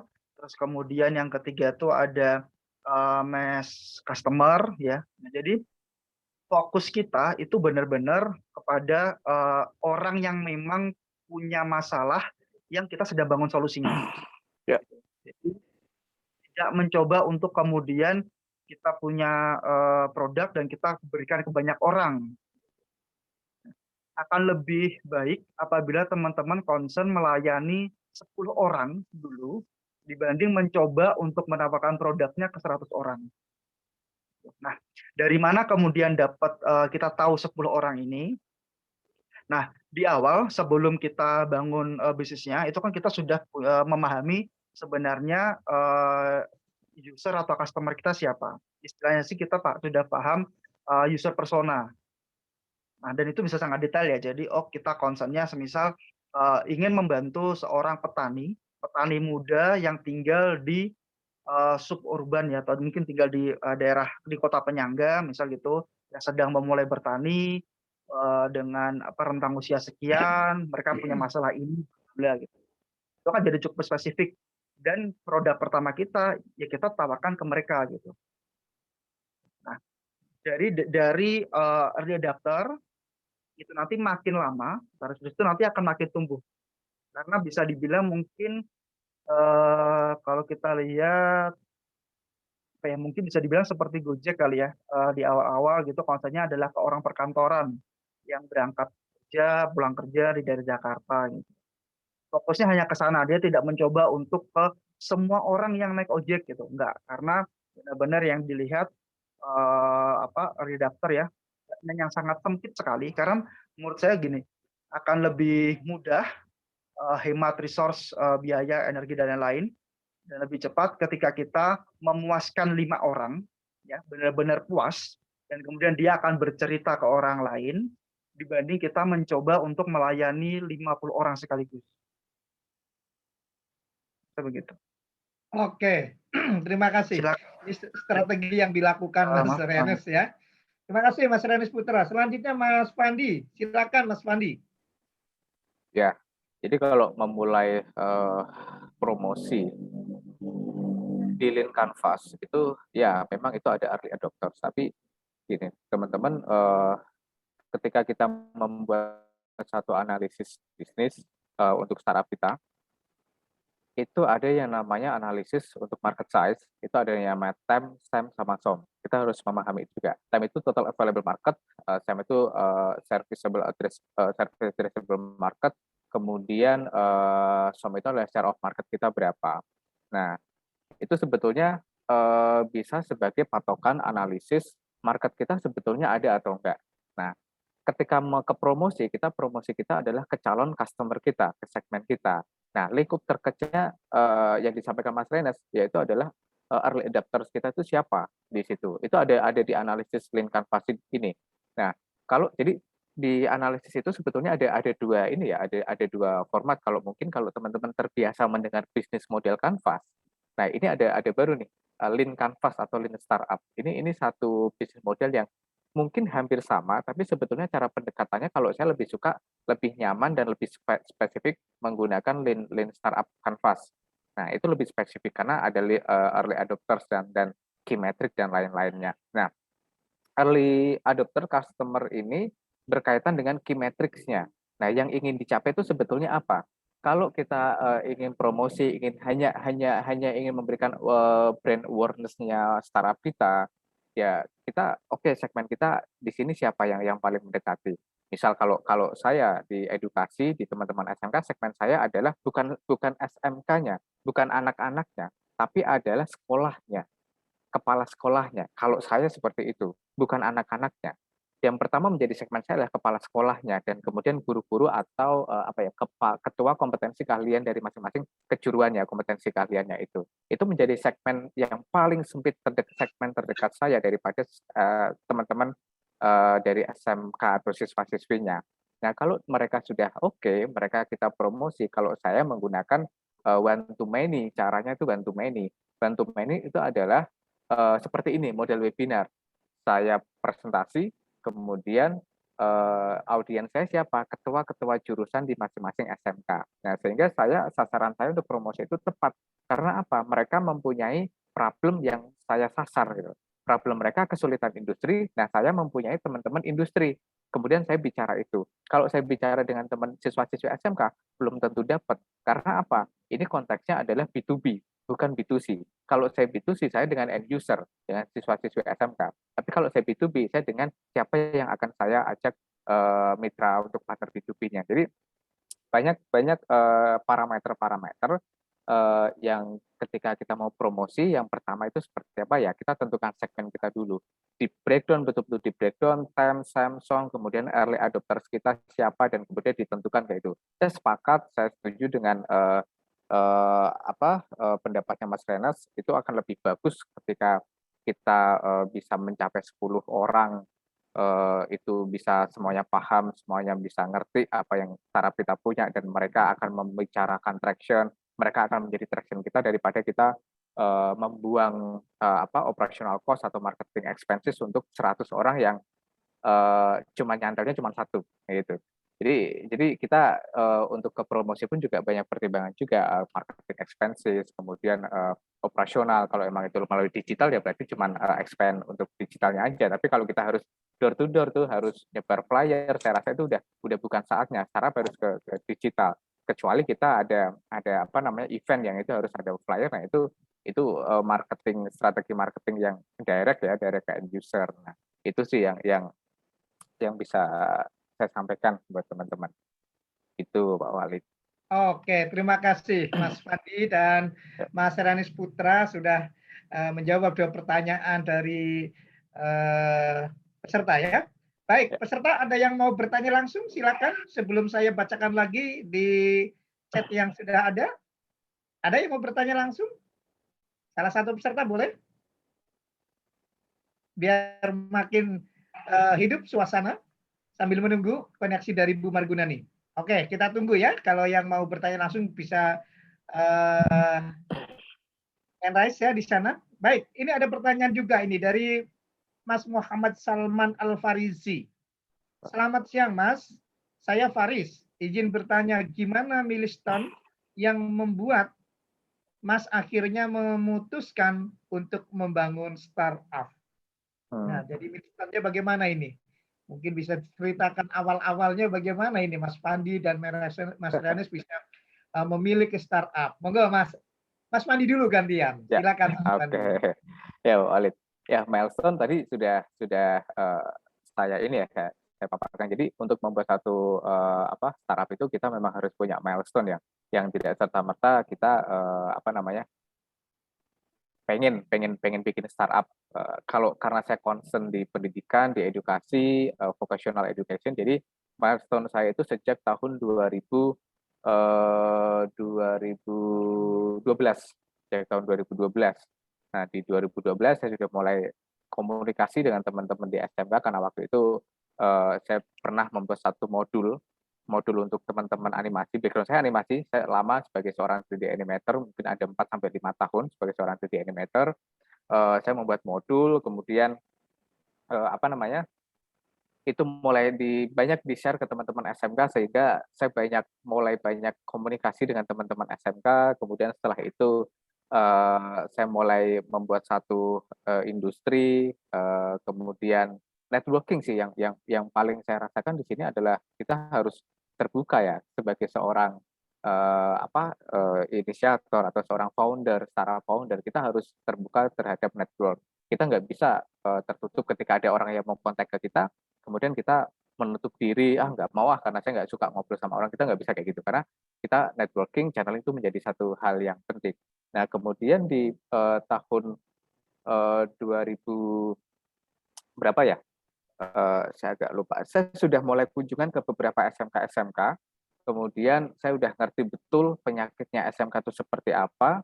Kemudian saya selesai dari ITB, saya sempat ngajar Pak Walid di Jogja, di Politeknik Seni Jogja. Di sana saya sebagai kepala unit bisnis dan pusat karirnya di satu kampus itu, Politeknik Seni Jogja. Itu kampus yayasannya dari PM4TK Seni Budaya dan Fakultas Seni Rupa dan Desain ITB. Saya ngajar di sana. Nah, ketika saya ngajar, saya minta mahasiswa saya itu selalu bawa masalah, Pak Walid. Karena mereka harus bertumbuh dengan masalah. Ketika ada masalah, pasti mereka akan ada ide. Karena ini vokasional ya. Vokasional itu harus dia menyelesaikan satu problem. Nah, setelah ngajar itu, saya mulai banyak lebih besar lagi berhubungan dengan teman-teman SMK. Karena saya sudah 2-3 tahun itu pasti setiap semester, setiap bulan itu mengelola teman-teman yang magang. Waktu itu offline ya, magang di tempat saya offline. Nah, setelah itu saya resign 2019. Waktu itu juga berjalan dengan Microsoft Indonesia. Saya sebagai authorized education partner dari Microsoft Indonesia. Kemudian saya sebagai trainer juga dari Kominfo untuk intermediate animation. Jadi lingkungannya itu sudah lingkungan yang pendidikan, yang SMK. Teman-teman SMK, teman-teman guru, perguruan tinggi, mahasiswa sudah mulai jadi establish dari diri kita tuh udah mulai kayaknya saya udah nemuin penyakitnya nih. Dan sepanjang tahun perjalanan saya di pendidikan itu penyakitnya ini nggak pernah sembuh. Setiap daerah pasti ada lagi satu sembuh, satu ada penyakit baru, satu sembuh, satu ada penyakit baru di pendidikan vokasi khususnya SMK. Nah, inilah yang menjadikan saya punya ide, 2019 saya resign dari kampus, kemudian saya mulai riset kecil-kecilan, apakah masalah yang saya temukan ini betul-betul valid, betul-betul dilakukan atau betul-betul dirasakan oleh teman-teman SMK, dan ternyata hampir setiap daerah dan setiap guru kepala sekolah mengiyakan masalah terhadap rasio yang tidak seimbang ini antara industri dengan teman-teman SMK. Di daerah itu siswanya lebih besar, siswanya lebih banyak daripada SMK. Contohnya deh, teman-teman perguruan tinggi mungkin bisnis manajemen atau prodi akuntansi. Ketika lulus satu Indonesia itu ada berapa juta alumni tuh, juta lulusan akuntansi. Nah, sehingga industrinya yang dibutuhin tuh cuma berapa persen ya? Ini kan soal rasio ya, kebutuhan industri dengan siswanya. Ini masalah yang nggak akan pernah selesai, saya rasa. Di setiap daerah selalu tumbuh dan tumbuh. Nah, inilah yang menjadi 2 kali saya di Lampung, Kalsel dan Kalteng untuk validasi problem yang saya temukan ini, dan mereka sama-sama mengiyakan, sehingga saya yakin untuk membangun vokasi ID dengan bisnis model yang pertama adalah internship service. Di situ sih Pak Walid perjalanan membuat. Jadi perjalanannya setiap kali ada penyakit, ada masalah, justru berkah ya buat kita orang-orang kreatif ya Mas Fandi ya. Harus jadi opportunity, ya, betul. Ada solusi yang itu nanti menjadikan peluang buat kita ya kalau di SWOT-nya begitu. Oke, terima kasih Mas Fandi. Saudara sekalian, peserta forum hari ini, selanjutnya saya persilakan Mas Ranes Putra, silakan untuk menanggapi terkait dengan pertanyaan tadi. Ya, hampir serupa ya. Jadi walau Sampah Muda itu 2016, tapi basically di 2013 itu udah mulai. Nah, kalau 2013-nya itu mulai karena ada kompetisi. Nah, mungkin juga salah satu keuntungan teman-teman yang memang masih berkuliah ya, banyak banget kesempatan untuk bisa ada ikut kompetisi, ikut program pendampingan, itu banyak dan manfaatkan dengan sebaik-baiknya.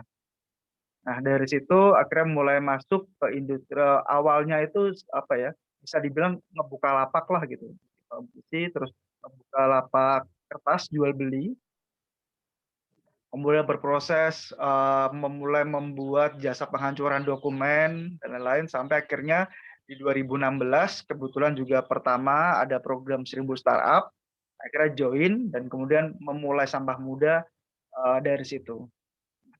Sebenarnya poinnya kita mulai ini dari sesuatu yang memang kita pahami.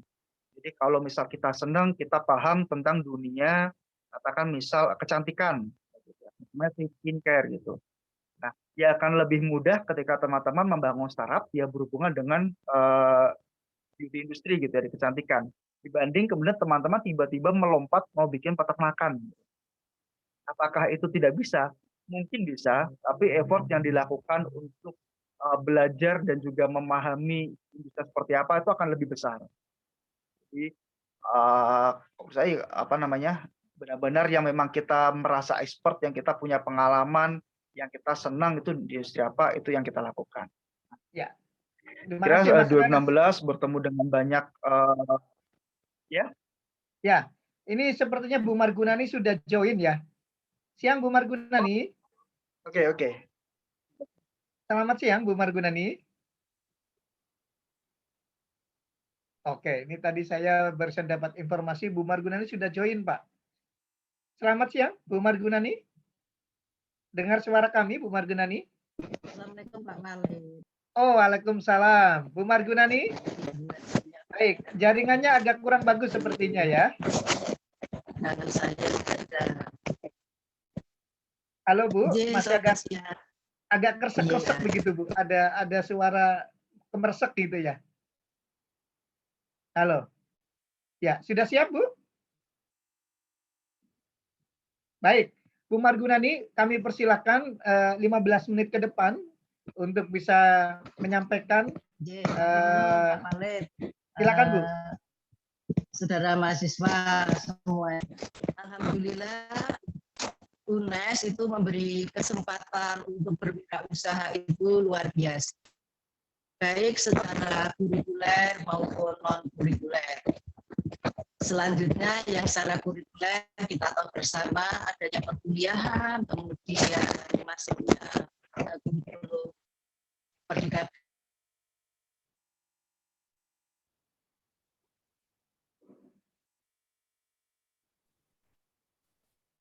Kayaknya terputus, Bapak. Terputus, Pak Wali? Terputus lagi ya, sepertinya ya. Iya, seperti masalah jaringan.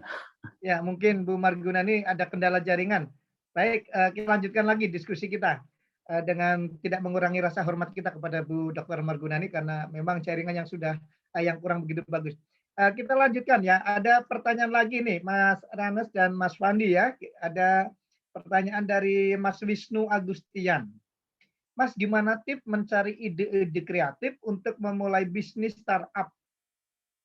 Apa yang kita buat?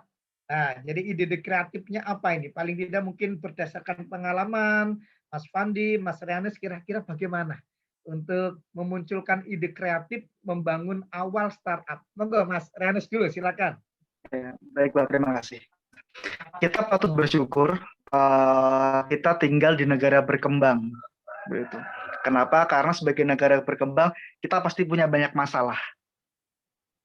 Betul. Dan ide basically hadir ya karena ada masalah gitu. Karena kita mencoba untuk memberikan solusi ya. Jadi ada banyak masalah sehingga ada banyak kesempatan untuk kita create solution di sana. Karena kalau mungkin misal kita tinggal di negara maju, di sana sistem transportasi sudah bagus. Ya solusi soal transportasi sudah tidak kita butuhkan gitu. Nggak ada. Mungkin soal sanitasi atau soal pendidikan di negara maju sudah tersolusikan oleh pemerintahnya. Ya sudah, apalagi nih gitu. Nah, itu salah satu keuntungan. Jadi menurut saya sih di sekitar kita banyak sekali masalah-masalah yang ada. Mungkin yang perlu kita asah adalah kepekaannya gitu, sense-nya. Mengamati kemudian apa sih masalah yang dirasakan orang lain atau bahkan mungkin apa masalah yang kita rasakan gitu. Misal selama mungkin setahun ini melakukan kuliah online apa gitu yang teman-teman rasakan. Mungkin sedikit cerita ya, mungkin kalau misal daring ini kita lama-lama gitu kan pasti makin jenuh dengan format yang sama berpindah-pindah gitu. Nah beberapa hari yang lalu mungkin sudah agak lama ya sempat lihat ada platform yang membuat pembelajaran online itu semacam ada simulasi kelas gitu. Jadi di monitor nih kayak kelas, kemudian ada bangku-bangku orang duduk, bisa di-set juga sistemnya office gitu.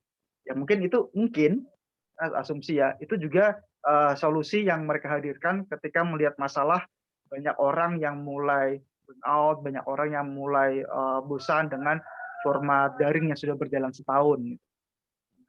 Jadi masalah ada di dekat kita, selalu ada banyak, agar kita punya kepekaan untuk melihat masalahnya, kemudian juga berani untuk memvalidasi apakah masalahnya itu benar, dan juga memvalidasi kalau misal saya melakukan solusi ini, apakah itu sesuai dengan yang orang butuhkan.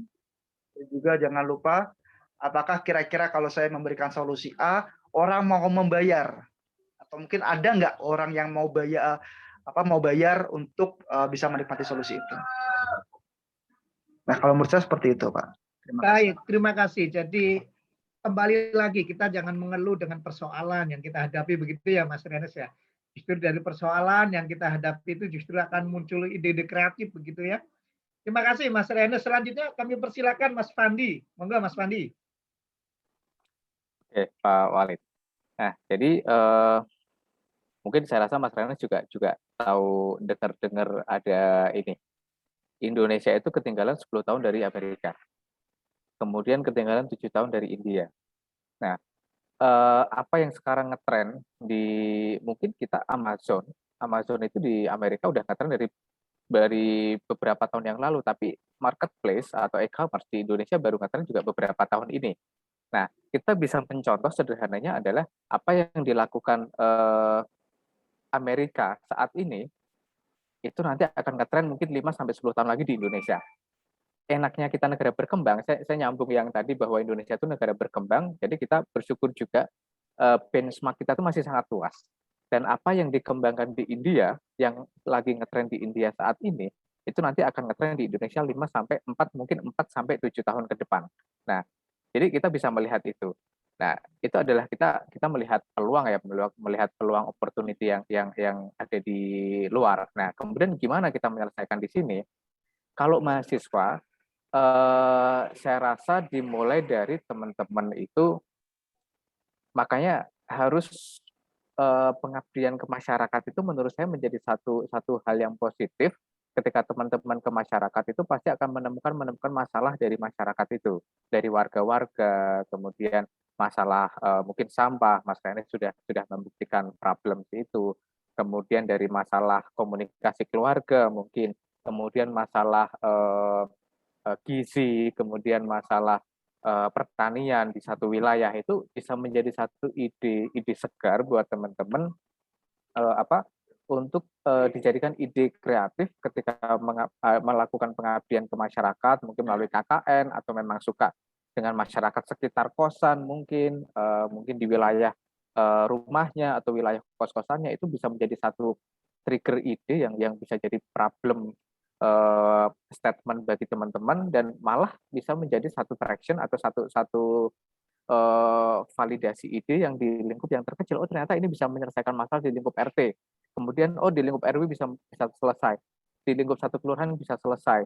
Kemudian di lingkup satu kecamatan selesai. Kemudian duplikasi itu lebih besar lagi di lingkup kota, dan nanti satu kota sudah selesai, duplikasi lagi ke lingkup yang lebih besar lagi. Itu yang menurut saya teman-teman, mungkin kalau mahasiswa dari masing-masing ke misal olahraga sekarang kita lihat ada Olimpik ya di Tokyo, kemudian mungkin dari teman-teman di Indonesia atau teman-teman di Kota Semarang ini atau wilayah UNES, mereka kenapa sekarang mulai senang sama sepedaan gitu, bisa nggak dari sepedaan itu bisa jadi ide segar buat mereka lebih fun, lebih sehat, lebih happy. Kemudian ada nggak olahraga virtual atau apalah, itu bisa menjadi satu trigger ide. Nah, makanya saya senang kalau setiap waktu kunjungan kemana-mana pasti saya selain misal ke daerah tertentu, misal kemarin ke Kalteng, selain ke sekolah, saya juga mengunjungi teman-teman yang ada di komunitas, kemudian juga di wilayah sekitar Kalimantan, di daerah Kalimantan. Oh, ternyata saya melihat langsung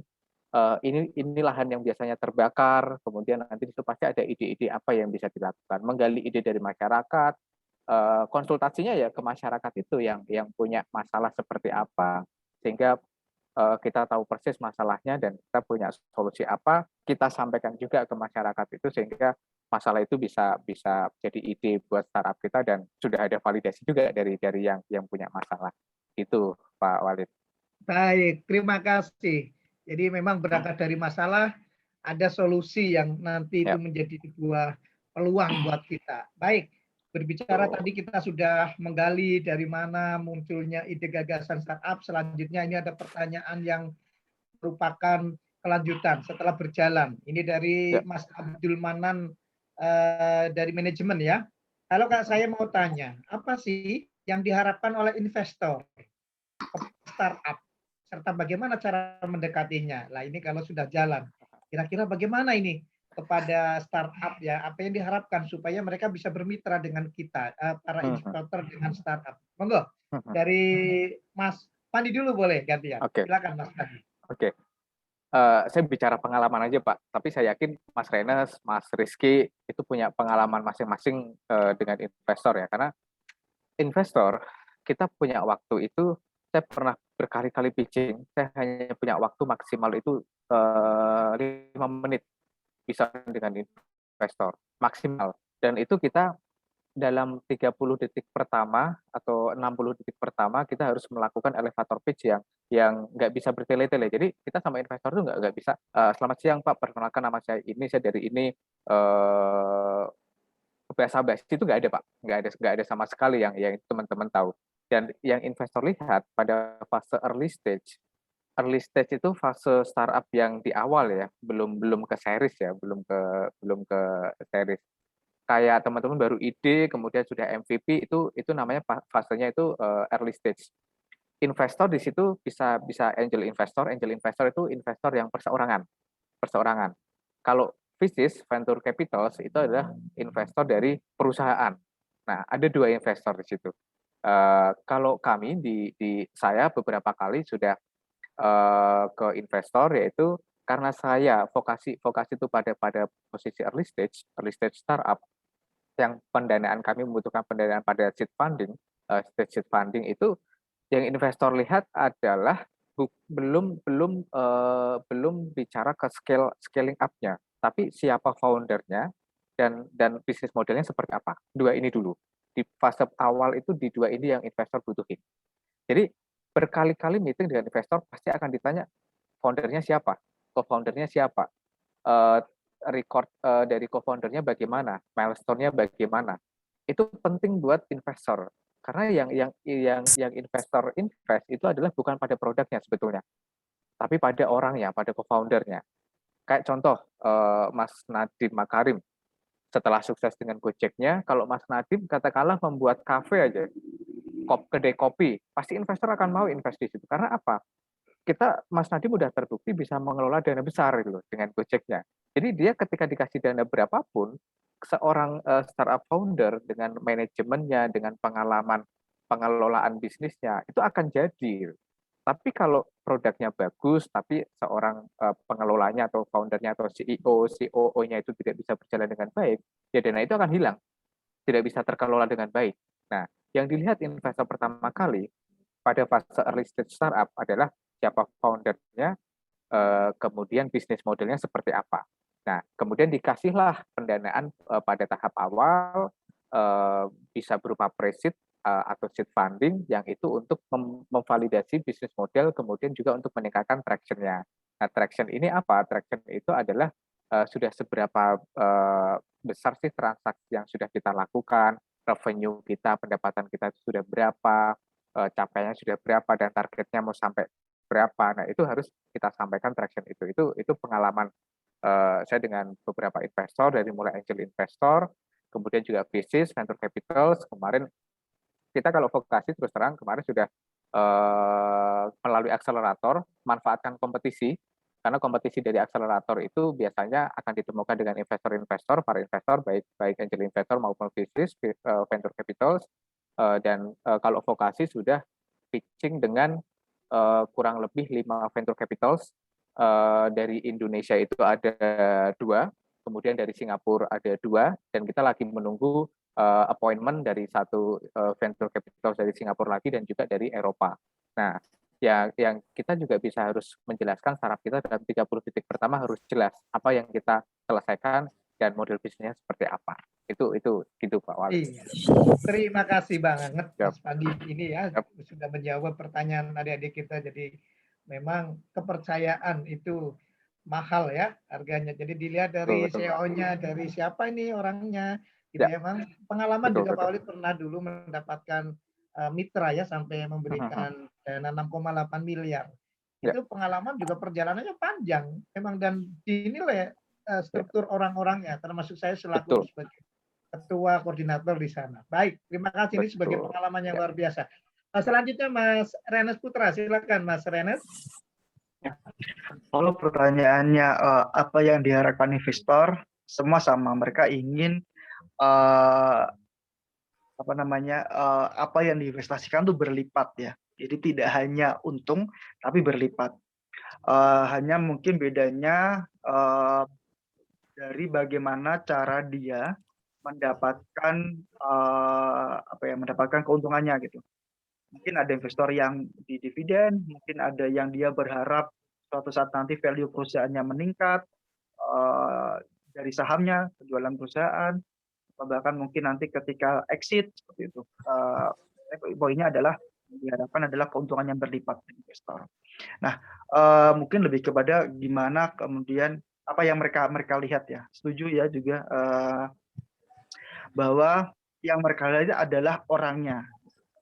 Nah, apalagi misal punya background yang cukup oke gitu ya, pengalaman kerja, kemudian pengalaman magang, project dan lain-lain yang pernah dihandle itu benar-benar jadi nilai plus karena di situ dilihat kemampuan kita karena kita kan mempercayakan uangnya nih, misalkan uangnya, jadi dia harus bisa mengonfirmasi apakah orang yang diberikan ini amanah, apakah kalau misalnya saya beri 100 juta kira-kira bisa kembali menjadi berapa kali lipat dalam waktu berapa lama. Itu yang dilihat memang betul-betul ke orangnya dan ini bukan proses yang sebentar. Ini pengalaman juga di Salam Muda sebelumnya, sebelum kami exit ya dibeli, itu proses yang hampir setahun berkenalan dengan yang posisinya, kemudian mengerjakan beberapa proyek bersama dulu. Nah, dari situ kemudian ada trust dan lain baru mulai tuh ada perbincangan untuk akhirnya diakuisisi. Gitu. Jadi memang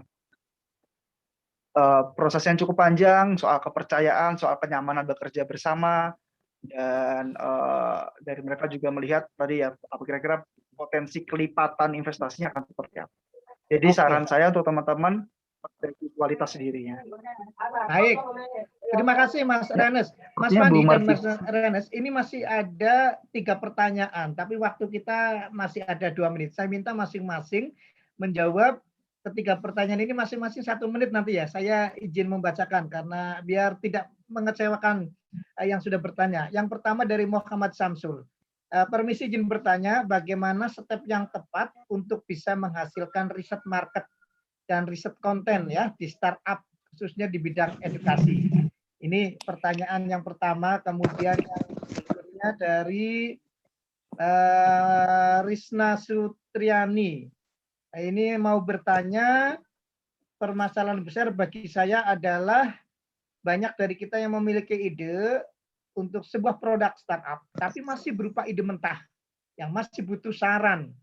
Nah, kita bingung harus mengkonsultasikannya kepada siapa. Sedangkan networking kita masih belum luas. Mohon sarannya. Oh, ini saran ya, mohon. Kemudian yang terakhir ini. Permisi Kak, mau tanya dari Muhammad Arif.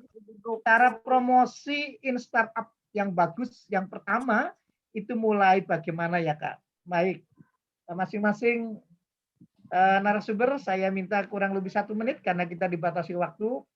Dari Mas Renes Putra dulu. Silakan Mas Renes untuk menanggapi ketiga tadi dari peserta. Monggo. Menjawab ya Pak Mer.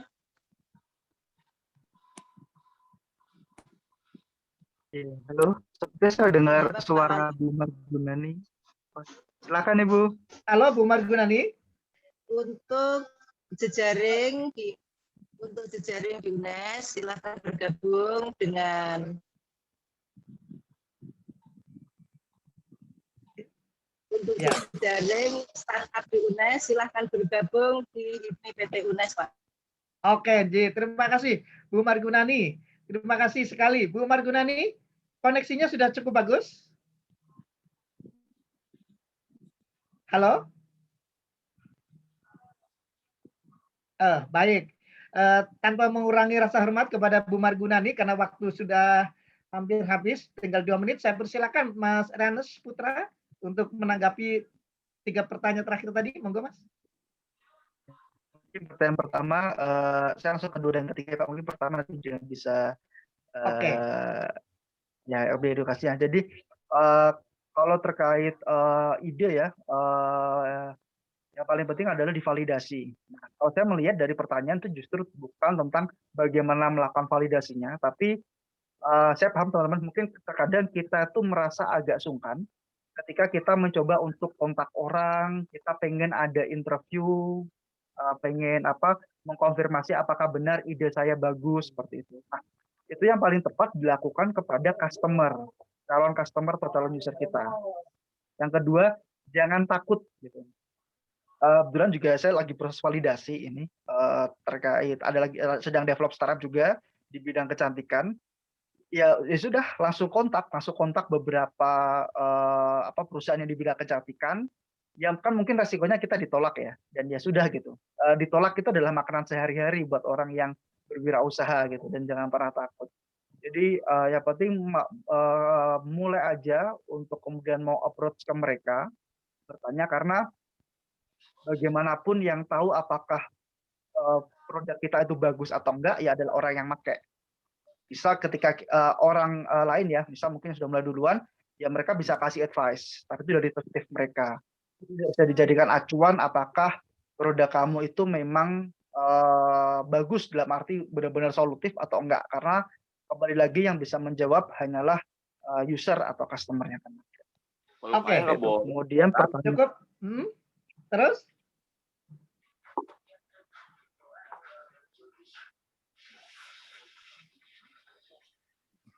Ya, halo. Oh, ya.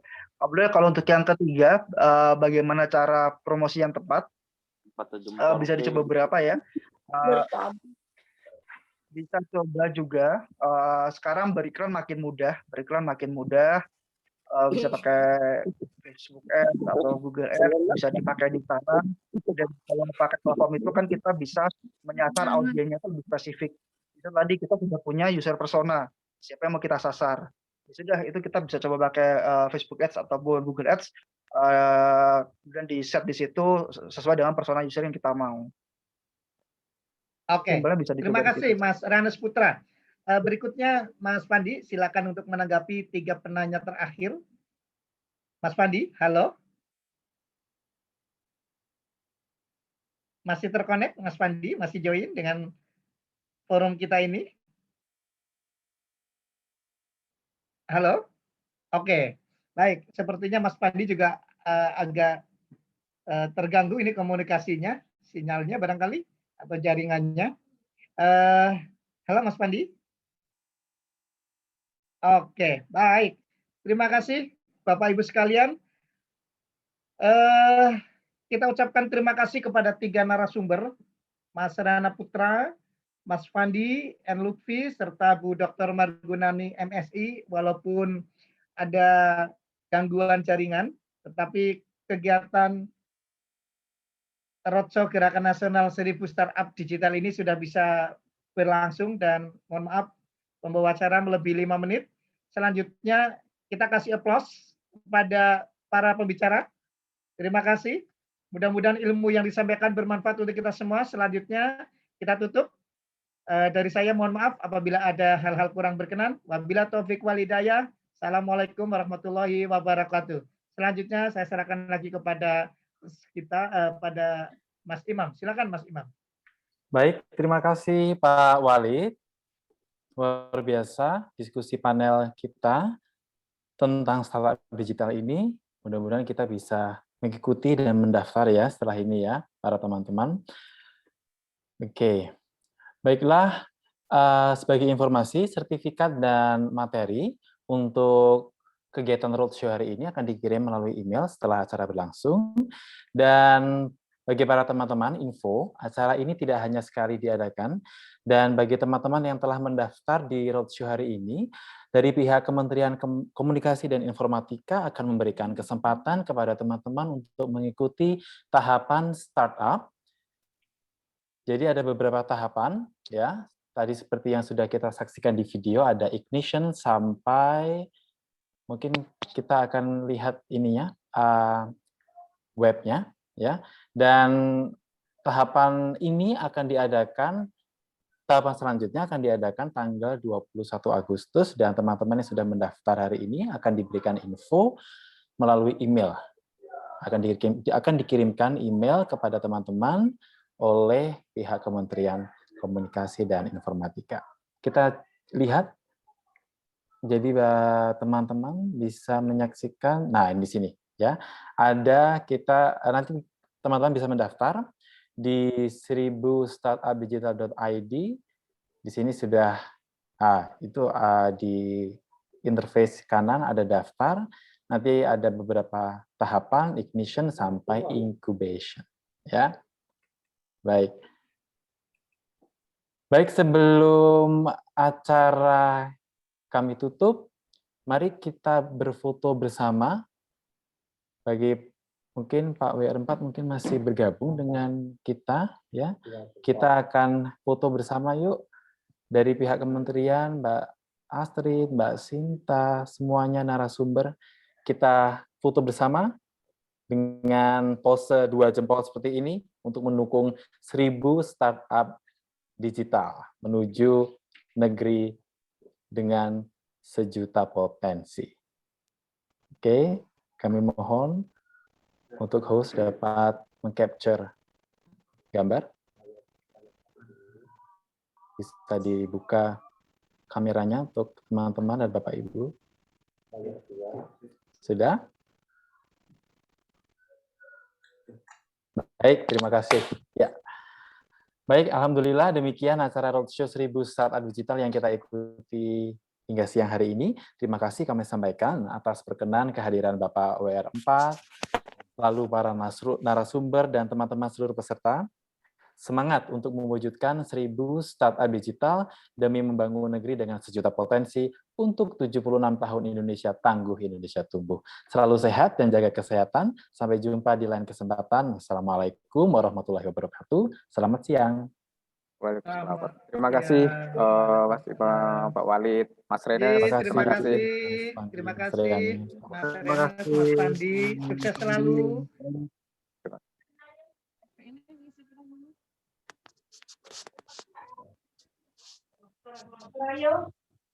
Bapak Ibu saudara sekalian izin live nggih.